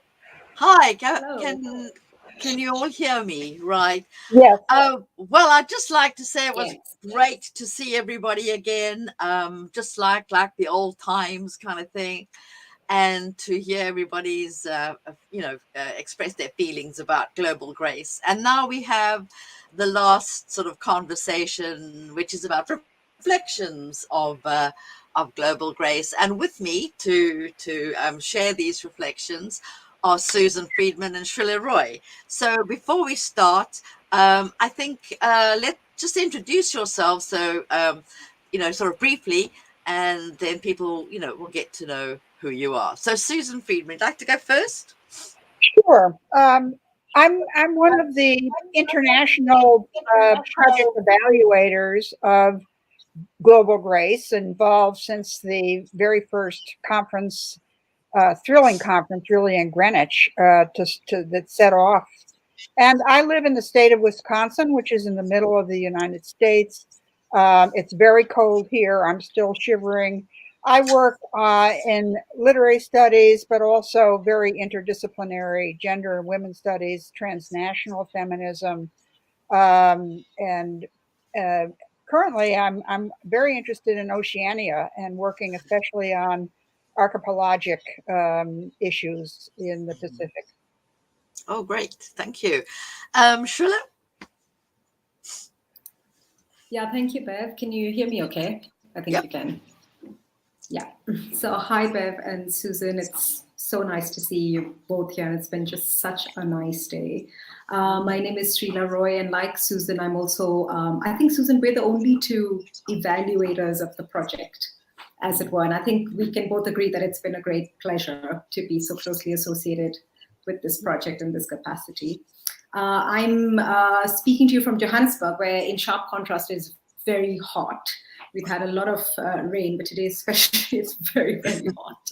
And I'm an associate professor of sociology at Wits University. And I also work on transnational feminism. And I've just completed a book which is looking at gender and sexual politics in neoliberal India. And that's going to be out this fall from Duke University Press. So whoever's interested, please watch that space. Thank you. All right. Great. That's great.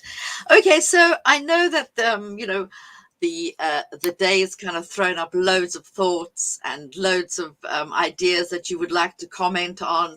So I'm going to just start with one little thing about the various conversations and the creative activities that we've seen.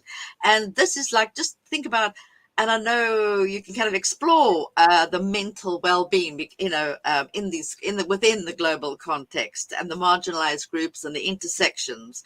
So in relation to gender, sexuality, religion, and ethnicity. So Susan, if you'd like to kind of like start us off on that, and then Shrilla, yeah.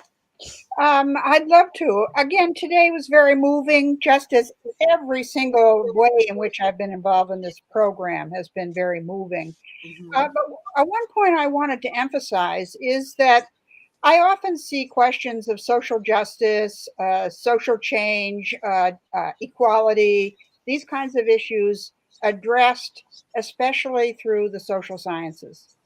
And what has struck me as so original in this program of Global Grace is that it gets to address these issues through creativity, whether it's through dance or visual creations or poetic creations, and all the media, in other words, of creative expression.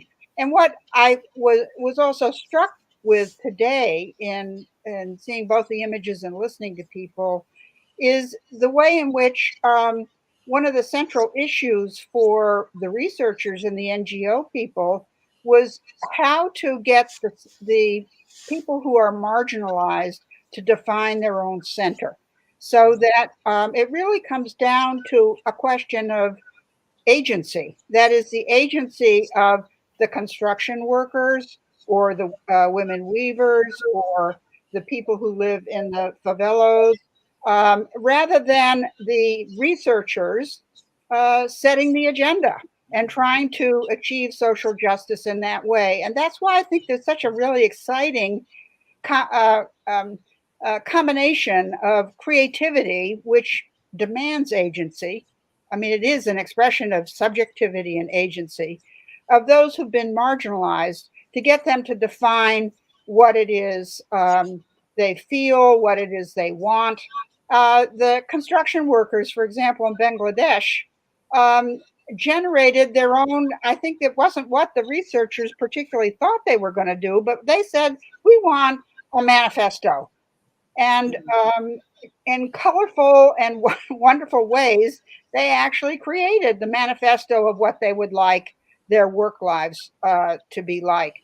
Second kind of agency that I saw was in the Philippines program, where certainly Neil and the researchers, the young researcher, had an idea of getting young people, high school students, involved in writing poetry. But if you're going to write poetry, it's your own voice coming through, your own agency. And that came through in the statements of the poets who said that this was like, I found a home in this community of queer people. It was coming home. So agency has feeling, it has ideas, it has thoughts, it has insistences, it has a sense of rights. So these are ways of approaching cultures of equality that I found especially valuable. Yeah. Oh, thank you for that. Srila, would you like to add something to that? Yeah, absolutely. And I don't know, I was just reflecting so much today about how this project has made certain categories sit together which are not together, right? So starting with what Susan's saying about thinking of inequality through the arts, but there's so many other categories that feel not commensurate. So as I was going through the day today, I was just like sort of listing them. I mean, obviously they're the more obvious ones, right? The global north, the global south, the differences in terms of language, the text and image tension, but there's so many others. So I had, a play on time, the past and the future, theorizing versus doing, critique, care, power, pleasure, individual, collective, body, affect, well-being, precarity, material, cultural, and one could go on. And what I love about this project is how those incommensurate categories are sitting alongside each other, and there's a messiness which then has been allowed to sort of play out, and that's what we've seen, right? So we've seen that messiness play, and especially today, I think maybe it was in the conversation with Yasmin and Nirmal right at the start, who said, this, or Siobhan, it's a conversation, it's not a conclusion. So it's a way in which I think it was a risk, right? What would happen to this messiness? How would it play out? And not least complicated by the pandemic. And I think we've seen that. And it's been, and again, like right from the start, and I told Mark and Suzanne this, that, the scale of this project was always mind-blowing to me. Like, and not just in terms of, all the different countries and the different actors, if you want, in those specific regions, but all of it just seemed to be working on so many levels, right? And how would that, and again, I feel like one of the incommensurabilities which has produced an odd sort of commensurability is this vastness and an intimacy which we all, I think, saw today, right? Like the closeness with everyone, and this intimacy in terms of, again, the different materials, the different conversations, the different outputs. And I don't know, I just think that it's very productive for me in terms of even things that I've been thinking about, to see some of that actually happening, and now maybe going forward to see the afterlife of how some of this will develop. And I think a lot of it has to do with the collaboration and the caring, and looking at the aspects of healing, and being able to work with with marginalized groups, and how does one do that, and so different from just pure academic research and the different methodologies used. So this kind of brings me to the second point, and I know Srila wanted to just talk, but maybe I can give you just a little couple of words here that you can comment on. Think about, maybe comment on these new collaborative partnerships between these academics and the people and the organizations that have been working with these particular groups, and the different languages, and the global aspect of it all. Yeah. Oh, sorry, this is my phone. It never ever goes off. Sorry, then it goes off. Sorry, apologizes. Okay, sorry. Do you want to go? Who would like to go first? Oh my God, it's all running. Sorry. It's just. Oh my God, must be an emergency. Susan, why don't you go first? Incredible. I have some thoughts about the collaboration issue. part of the idea, the extraordinary idea of this project was not just having project centers in all these different countries, but to create collaboration between pairs of countries. So the Philippines, Bangladesh, Mexico, South Africa and Brazil, right? And this got cut off by the pandemic. And I think all of us have our sorrows about what the pandemic has meant for Global Grace. And so being able, the collaboration that was part of the dream of this project was transnational, was to get outside of one's own community. And by putting, say, the Philippines and the Bangladesh poetry writers and construction workers together, that something new would be learned by somewhat radical juxtapositions.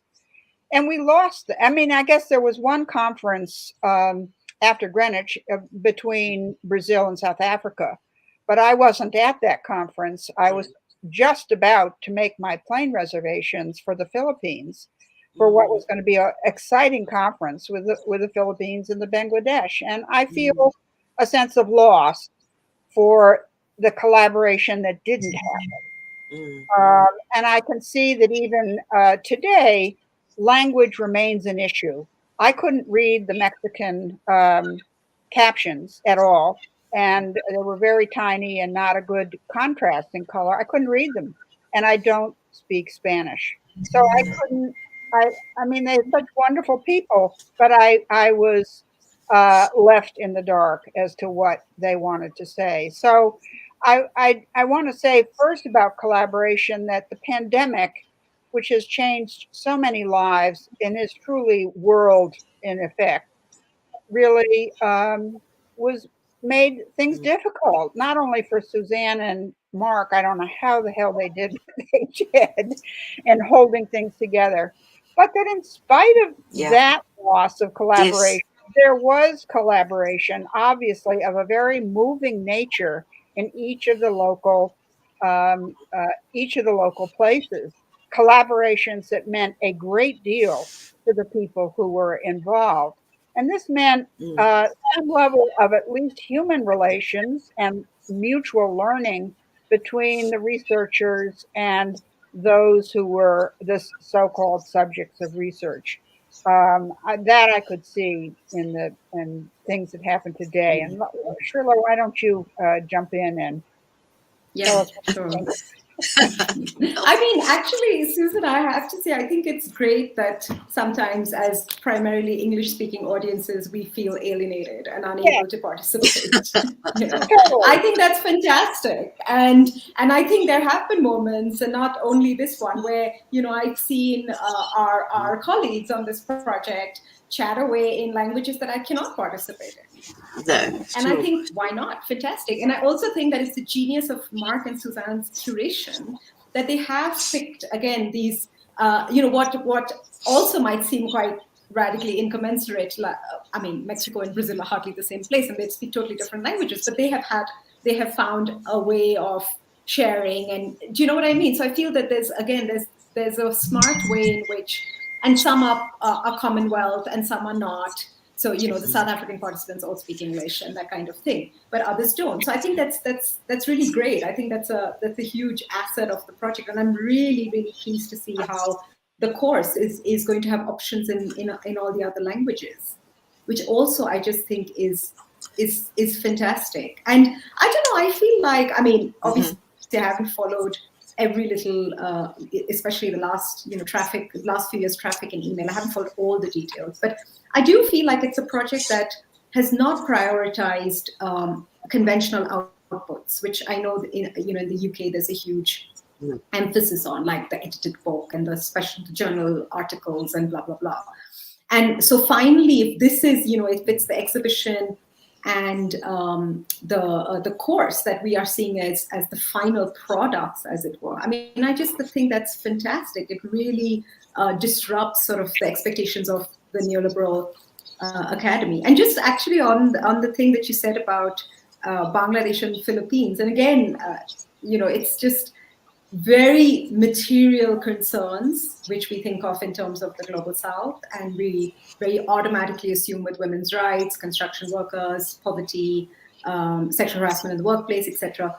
And then with the Philippines, like your very merely cultural concerns around LGBT rights. And again, I love it that they are put together in conversation, right? Yep. And again, that we see how that actually plays out. And I guess, I mean, I agree with you, Susan. I think the wager was on doing it through creative and artistic methods, and I think that is what has maybe, enabled this kind of these intimate moments and outcomes that we're seeing. So I don't know, babe, actually, if that answered your question at all about collaborations in the global. But yeah, it's kind of what's on my mind. I think it's because we've seen such inspiring and creative work. Sorry, Susan, go on. I thought Shrila's point was really important. I think that as English speakers, it's always good for us as English speakers, particularly if it's the first language, English speakers, to feel the alienation of not understanding, because English is the lingua franca of the world today, and that the power that yes. Embodies is overwhelming. But I would also say at every point in human history, there have developed lingua franca. And it's one of the ways we get outside of our own cultures and our own particular situations. So I believe in lingua francas. At the same time, I recognize the privilege of English today in the world today. And its colonial and settler colonial histories. And sorry, I just wanted to also say on the language point, so I speak Bengali because I'm from West Bengal in India. And when the Bangladeshi team had the videos with the construction workers speaking ostensibly the same language, I really struggled to understand. And I think that's really good in terms of undermining Indian hegemony in the region and a kind of Bengali cultural nationalism, if you want. So I love it that it breaks at different scales, right? So it's feeling a minority when you can't understand a language, even though your default language is the default in the world, and also then being disabled from that regional hegemony. And no, I think it's actually really great. Yes.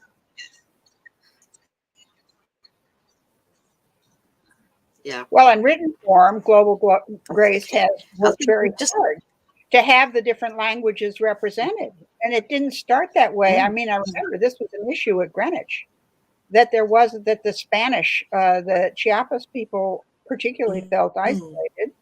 And so then the translations of all the written things, Mark and Suzanne and Jimmy made sure that happened. And that was a learning moment, I think, for GlobalGRACE, and a very important one. Yeah, absolutely.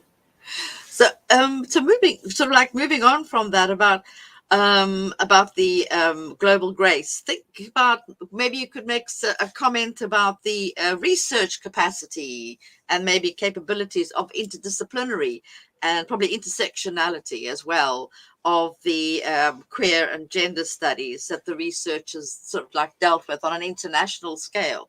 And I think this links into with the language as well. But if you'd like to comment on that, either one of you. Well, this is very hard for me to evaluate from the outside, or to even reflect on very usefully, because we didn't have those meetings. I mean, I can't emphasize enough how important and how visionary I thought having the kinds of meetings that we were going to have over the course of the 3 years. And the final conference in South Africa, which I feel desperate about not having had. And I don't want to just be negative here. I know that the exhibitions and the course are the attempt to do those things. Yeah. But I still, I am filled with a sense of what the pandemic has taken from us in terms of the vision. I also am filled with a sense of how everybody has found ways to deal with it and still do very valuable things. I can't Absolutely. evaluate what kind of research is coming out of this, nor do I really understand how well the relationships between the young researchers and the people being researched and the more experienced, I can't tell from the materials that I've read all these years and today's events and the exhibitions and the postcards and the various things we've seen in the newsletter. I really don't know. No. Yes, and I think the issue of COVID has been and presented a great challenge to to the way and the collaborative effort of GlobalGRACE and mixing and meeting and various other such things that we used to have, PCEs and all those meetings to discuss issues. I mean, when we started off, thinking about what was going to happen, and we look at what has actually transpired, it's quite amazing. Shrilla, would you like to say something sort of, along those lines? Shrilla, with us? Yeah, sorry. No, I just wanted to respond to the earlier, your earlier bit, Bev, about like interdisciplinarity and okay. Did you say intersectionality? Yes. And I think again, like I mean, of course, I agree. Yeah, I mean, I agree with Susan that in our more formal roles, it's hard to assess. But I do think right from the start, and in terms of the to give credit where it's due, in terms of the curation of concepts and the bringing the choices of the teams and themes, I think there's a real stretching of the concept of gender and inequalities, right? And I think that's really important in this moment where, gender is a category, I mean, it is always a locus of tension, but we know particularly well in the context of the UK that, it's really a locus of a lot of friction in terms of trying to very much, I think, narrow down in an oddly, I don't know, in a way that harkens earlier times, that narrow down the category of what is a woman, right? And I feel like this project has brought in a very natural sort of capaciousness to the category of gender, where obviously it's going to be attached to questions around queerness and queer rights and even sex workers. I mean, let's not forget that certainly from the context I come from, which is India, but also where I live in South Africa, I mean, sex work has not been a very natural sort of area of mobilization for a lot of women's movements in our context, right? It's been linked to, certain forms of Victorian morality, et cetera, et cetera. So I feel like right from the start, there's been this and I'm using the word natural quite intentionally, this way of like picking particular themes that are not obvious within the framework of what we might think of gender inequalities, right? Or inequalities per se, where you would still, and especially if you're thinking of the global south, you would still reach for poverty, economic development, health, not mental health, right? So I think there's a way in which the project has really, exploded some of that by bringing in ideas which sit very, very well, but extend how we think about gender and how we think about inequalities. And I loved obviously the film that we saw about the sex workers, but even the whole work, and you know this so well, Bev, because you've been involved in the sex worker theatre group. The focus on pleasure, right? Because again, it feels almost, why do we need to say it? But you do kind of need to say it because these are not subjects of pleasure.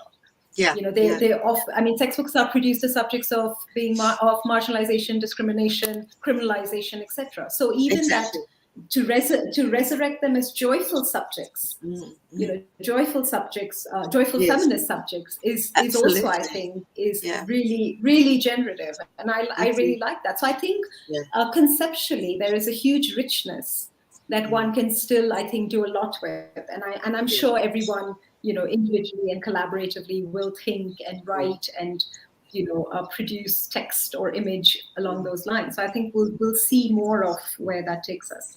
Yeah, and I think the joyfulness came out quite a lot in our first meeting where we had the twerking exercise. I mean, which was really, who has this at their sort of academic meetings, etc. Just Fantastic.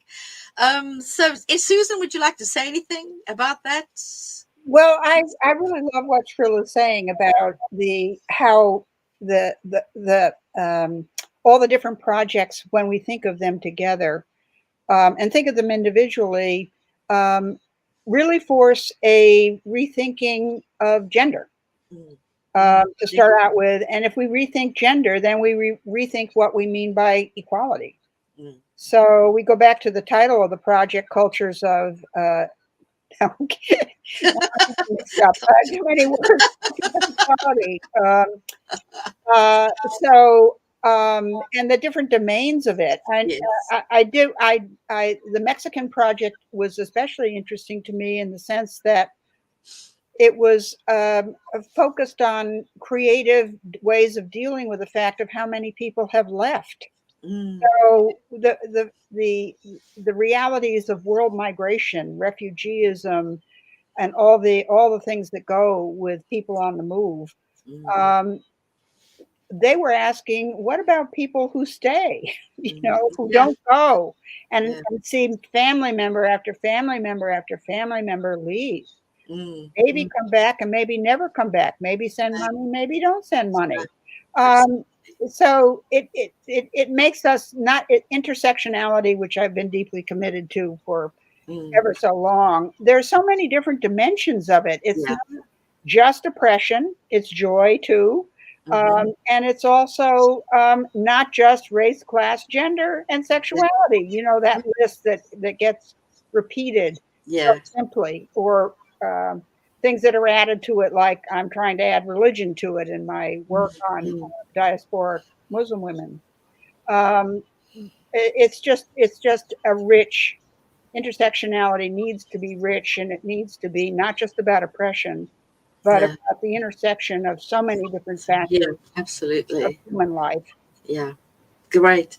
Well, we're going to be run out of time. So, Shrilla, one quick comment.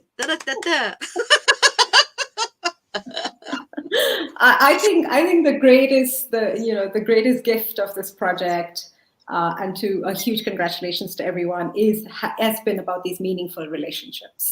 And the collective ownership of something that could have actually felt very different, felt very diffuse, felt very like, what is this about? And it's actually generated the opposite. And I think that is the greatest, its greatest strength and its greatest gift to all of us who've been involved. Great. Susan, one quick comment.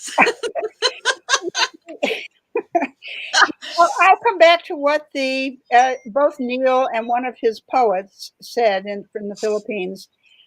This project made a home for me. I could come home. I felt in exile elsewhere. I could come home. And those are the communities of Bangladesh women with their manifestos and their beautiful colors that they wear and their signs, standing there with their signs. I love that. I just love it. Oh, well, that's great. So I just want to, I've got something I need to say thank you to quite a few people here. So I need to thank Yasmin and Nirmal and Siobhan for so carefully and thoughtfully and patiently organizing, let me put this over here, then I can look, organizing,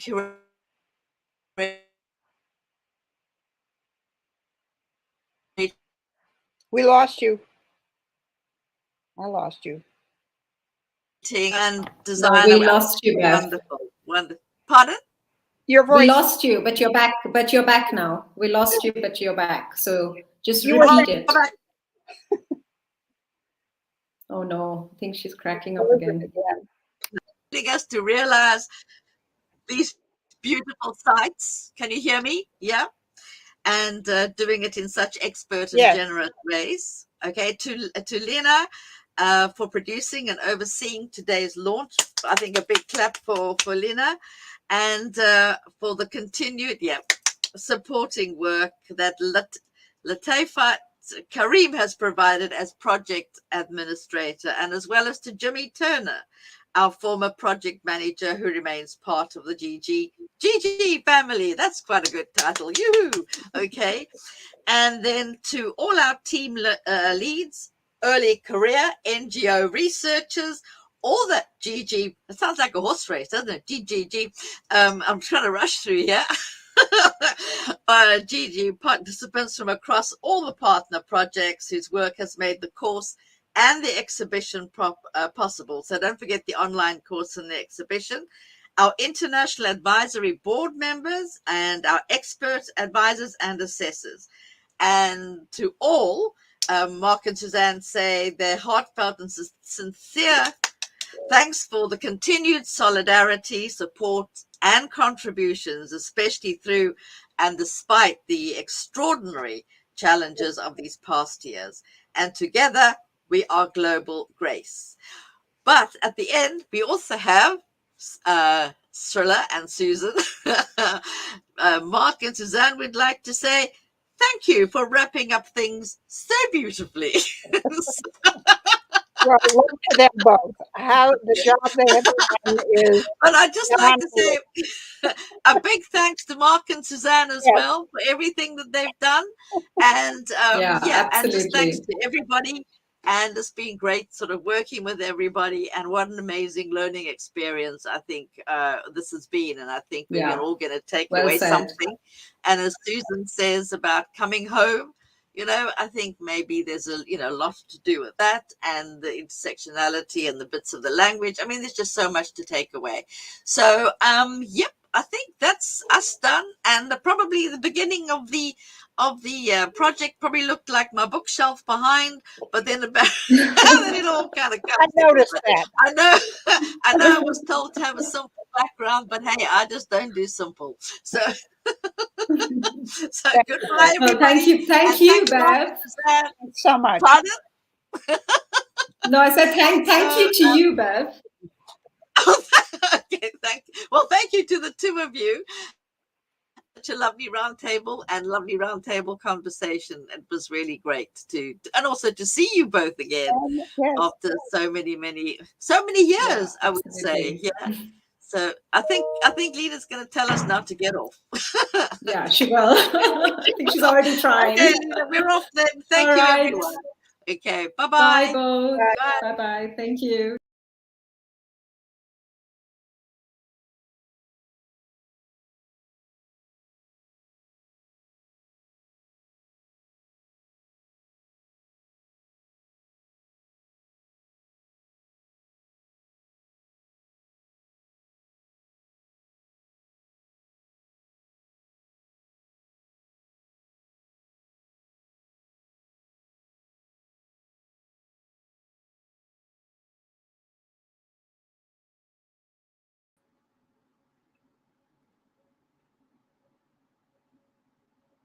Yanira, del equipo de México de GlobalGRACE.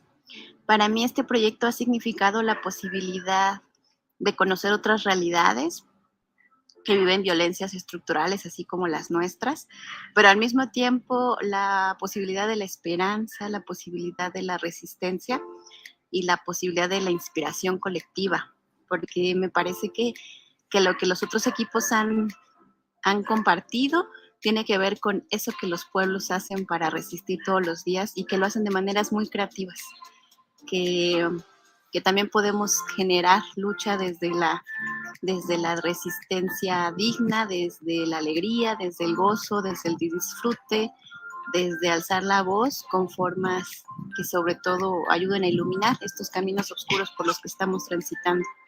Y también para mí ha significado la posibilidad de compartir entre diversos sectores, entre academia, sociedad civil, entre las comunidades, dialogando siempre, inspiraciones colectivas también, y pues sobre todo mostrar que podemos hacer trabajo conjunto siendo cariñosos, siendo solidarios, siendo empáticos y mostrando ternura que tanta falta nos hace en estos tiempos. Hi, this is Nico Pabla from the Philippines. I count myself as extremely fortunate that the first national writing workshop that I attended was the one organized by GlobalGRACE in partnership with the University of the Philippines, Diliman. I think through that workshop, I was able to shatter that notion that writing remains to be a solitary act. Because through GlobalGRACE, I was exposed to a community, a global one at that, of LGBTQIA+ people and their allies And it showed me directly that I am not alone in this fight towards equality and in the art that I produce to advocate for that.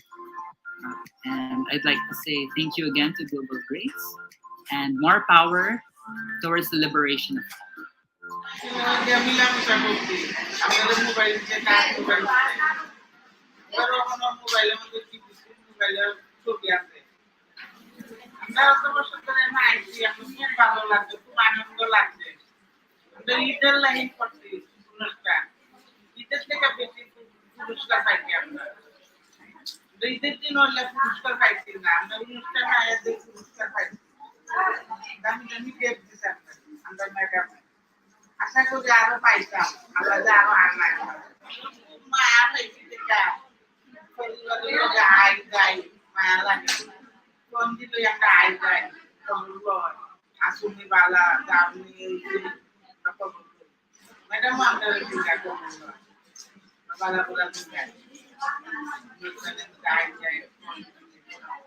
বছর আগে যখন আমি তাদের সাথে যোগাযোগ করি আমাদেরকে ভালো পজিশন দিচ্ছে একটা ইনস্টাগ্রাম কাজ এবং আমাদের যাবতীয় কাজ আছে এগুলো শিখাচ্ছে ধরেন ছবি আঁকা বা ছবি আর্টিস্ট করা বা সুতার কাজ ছবি তুলছি এবং তারাই মোবাইল দিচ্ছিল আমাদের আর ওই মোবাইল দিয়ে আমরা ছবি উঠাইছি। Hey guys, Mayagna Adlaw. That is good day all the way here from Antique. My name is Maki, and I've been very fortunate to be given the opportunity to be one of the fellows for the first Philippine LGBTQ Poetry Writers Workshop by Global Grace.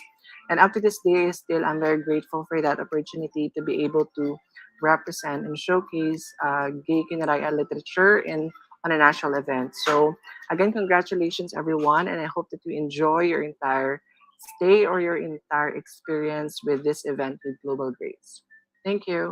Global Grace means sharing, caring, loving, being creative, it means creating network, it means being in solidarity, it means a wider network of women of all classes and meeting up their needs within this group, within this wider network. Hi everyone, my name is Joshua Morante, and I was part of Global Grace Air Philippines last 2021. Just a background, I interviewed LGBTQIA plus individuals, and I made a collaboration with them to create a creative output from their stories. I interviewed a lesbian couple from the call center or for the BPO industry. I interviewed parloristas. I interviewed bioconeras. I interviewed a manager from a fast food chain. And this made me realize there are a lot of stories, a plethora of stories outside our comfort zone, our demarcations that we have created in our writing. And I was really thankful I am grateful for the Global Grace Air Philippines because they made me realize that we have to get out of our boxes and go to our community and harvest stories. Not because we have not because we have to voice out their grievances, their experiences, but because we can help them to articulate these the traumas and the triumphs that the community has experienced, and we can aspire for a better future for the community. There is a Filipino word which is paraluman.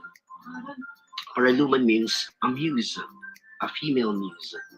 I think Global Grace is my muse because they gave me an opportunity to pursue things that I don't really realize that I am capable with.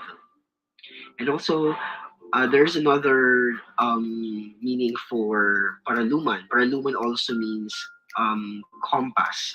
Also mean compass because Global Grace provided me a trajectory, a direction, where to where to harvest stories, where I can be more useful, where I can be more helpful. And I think that's the greatest um that's the greatest power of storytelling. It's a shared experience that the humanity can share with each other. Thank you. আসসালামুয়ালাইকুম। আমরা যে নাইছি কতদিন পরে আবার আমরা কানের মধ্যে আনবো। আমরা তো মনে করছি না মনে করছি আগে সাউন্ড দিন তো তোমার মধ্যে অনেক সাহায্য পাইছি। খুব খুশি লাগছে তারপর পাইলাম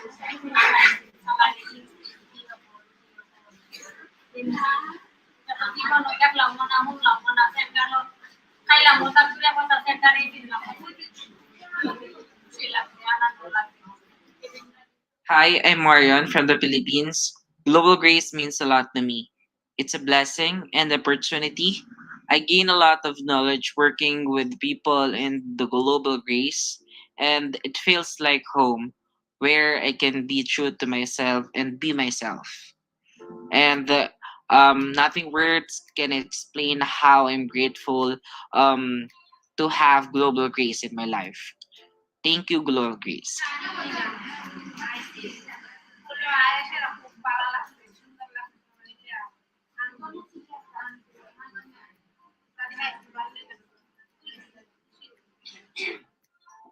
I was a fellow in the second Global Grace Writers Workshop for fiction, and at that time I considered myself as a young writer.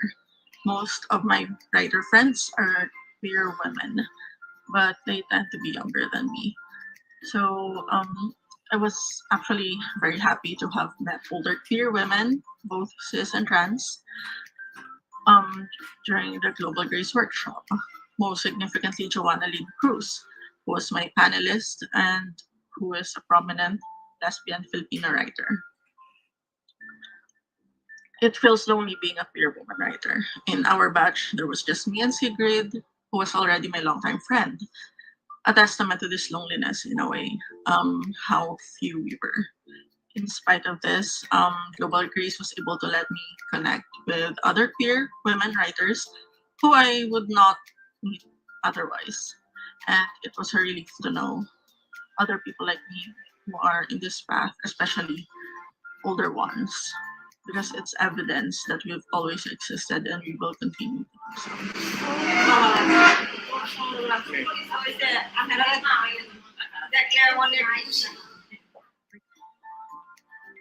Global Grace helped me grapple with how to write about suffering of other people that is for genuine liberation instead of exploitation.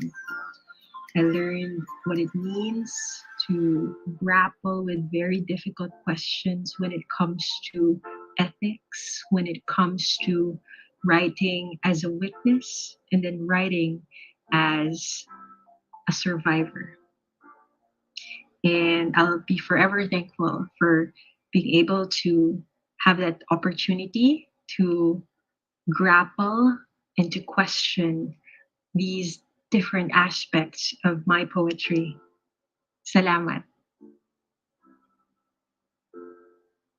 Before the Global Grace LGBTQ Writers Workshop, I already really wanted to become a better writer. But after going through that workshop, not only did my writing improve, I made new friends, my connections expanded, my horizons towards my creative pursuits broadened, and I became more ambitious in the process. But on top of that, it helped me have a better understanding of my identity as a queer person and how navigating the spaces of my everyday life is where I'm most vulnerable. But that being a part of a community where love, tenderness, and care are at their best a lot of the times is where it makes me proud to just stand up and be who I am and live my life truthfully. So thank you, Global Grace. Madam Natasha, I am at Nabagulas. Madam was looking so low, I am the last. What a curious story.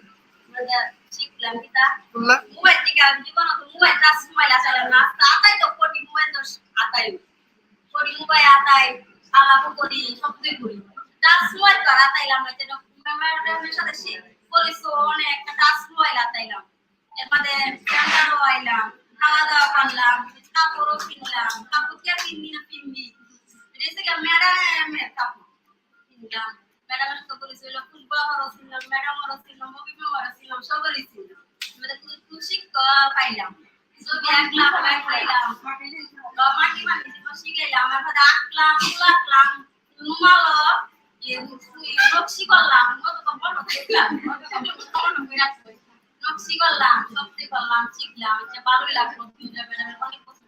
Hello, I'm Sigrid, and I was a fellow for fiction in the second GlobalGRACE National Writers Workshop.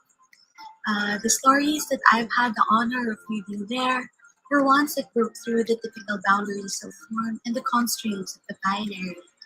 The workshop also gave voice to the silent, the tender, and the most ferocious among us by allowing us to unveil our authentic selves. Even if Reggie and I were the only women fellows in that workshop, GlobalGRACE still gave me that community, that family even, where I feel truly seen. And for that, I will always be thankful. Hi, I'm Stena Padilla, one of the fellows of the first National LGBTQ Writers Workshop. And I'd like to thank GlobalGRACE for the opportunity to showcase my artistry and to connect to some of the best writers in the Philippines who eventually became my mentors and friends. So once again, thank you very much. Mabuhay at maraming salamat po. Hello everyone.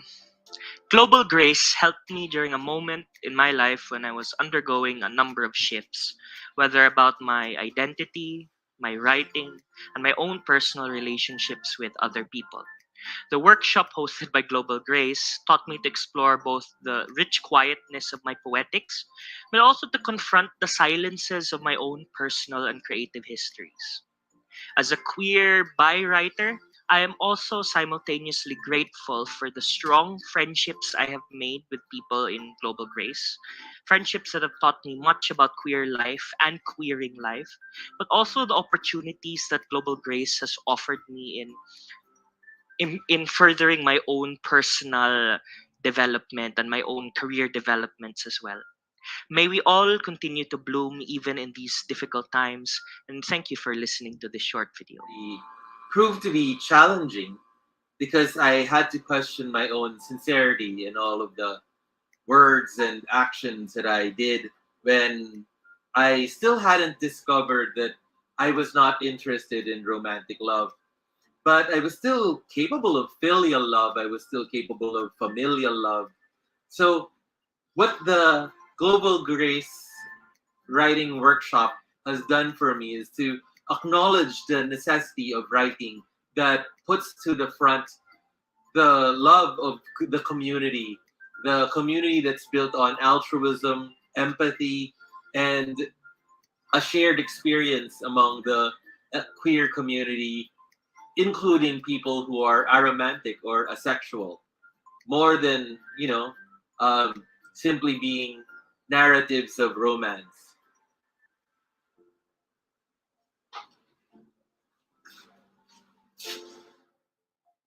Locating and connecting with other queer writers is still in this day and age not the easiest thing to accomplish. So to have been included among a micro community of queer fictionists is almost miraculous and an experience I wish could be replicated in the future again and again for other queer writers versioning or more established to be able to share and enrich each other's perspectives on what it means to be queer now and specifically on what it means to be a queer Filipino facing everything topic today.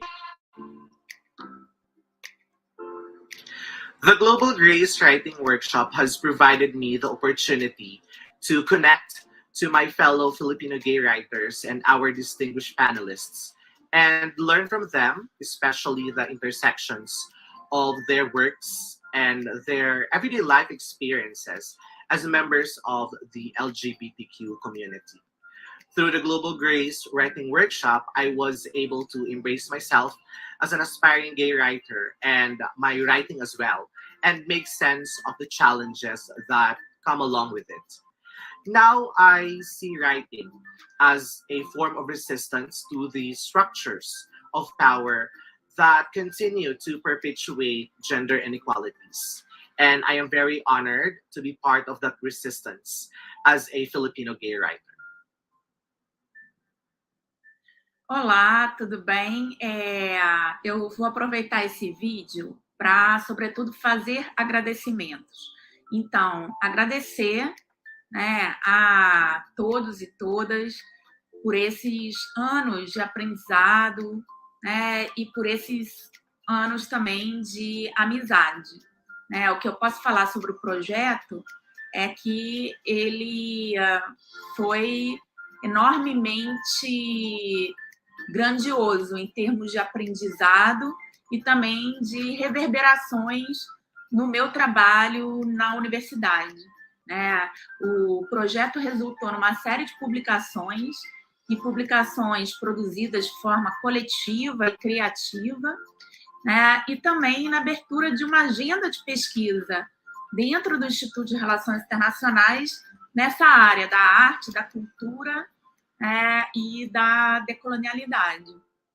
Então, isso também resultou numa série de orientações. Hoje eu oriento dissertações de mestrado sobre funk, sobre slam, ou seja, sobre batalha de poesia. Um outro ponto forte, um ponto alto do projeto foi justamente a possibilidade de construção de parcerias que viraram amizades. Então, a parceria com o Observatório de Favela e com o Instituto Maria João Aleixo, e nesse sentido agradeço muito essa parceria com a Bela, também a parceria com o Promundo, ou seja, todas as pessoas que foram muito importantes para a construção desse projeto, a Tatiana Moura, a Linda, a Vicky, e também salientar que essa parceria entre o IRI e as organizações da sociedade civil foi fundamental para a oxigenação e democratização das práticas acadêmicas. Por outro lado, eu poderia citar inúmeros pontos altos. E o que eu posso dizer é que o projeto foi, ele como um todo, um ponto alto. Mas eu queria destacar o PCE, que foi feito no Rio de Janeiro, junto com a equipe mexicana, e que terminou em samba, um samba lindo lá no galpão da Bela Maré. Também, como que essa parceria com a equipe mexicana foi muito importante. No final das contas, a gente acabou indo para Chiapas, e pudemos conhecer um pouco as vozes mesoamericanas, e o trabalho lindo que tem sido feito pela organização com as comunidades indígenas de Chiapas. Fui a Bela, foi a Andréia.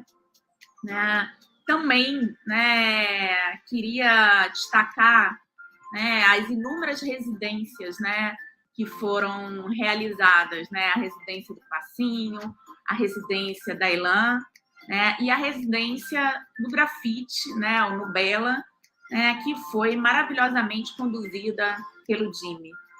E queria aí aproveitar e agradecer muito o Jimmy por todo o apoio que foi dado ao longo do projeto.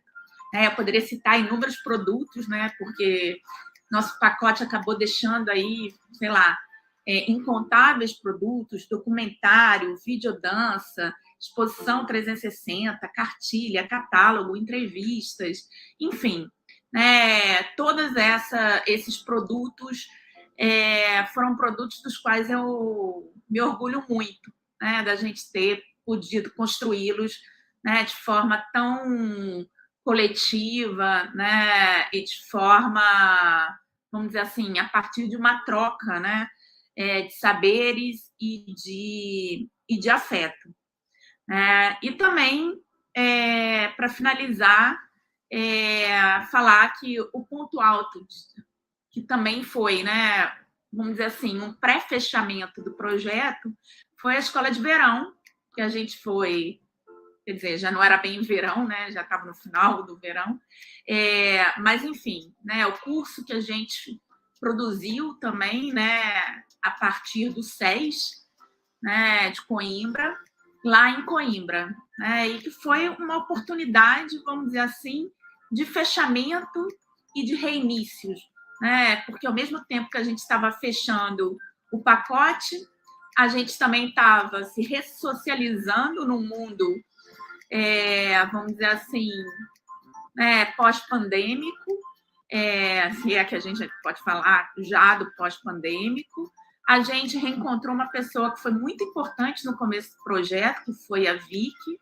Então, eu acho que a gente conseguiu fechar aí, né, de uma forma muito bem sucedida. E, por fim, né, eu queria muito agradecer também o Marco e a Suzane por estarem sempre abertos para ouvir e por reinventar e reimaginar o projeto, não só em função, né, da pandemia, mas também em função das inúmeras demandas contextuais dos diferentes pacotes de trabalho, que eu sei que não é fácil. E só para salientar uma dessas demandas, a demanda da política da tradução, né? Foi muito importante que nos nossos encontros, nas nossas reuniões, a gente tivesse justamente essa disponibilidade, né, que foi dada, né, em termos das traduções. Então, é isso, e agradecer todo mundo que enfim, que ajudou a construir esse projeto, né, com tantos atores, né, com tantos países envolvidos, ou seja, uma logística que não foi nada fácil, mas que, enfim, que no final das contas a gente conseguiu, todos nós, driblar, né, as adversidades de um cenário pandêmico, e fazer um trabalho muito bonito. É isso.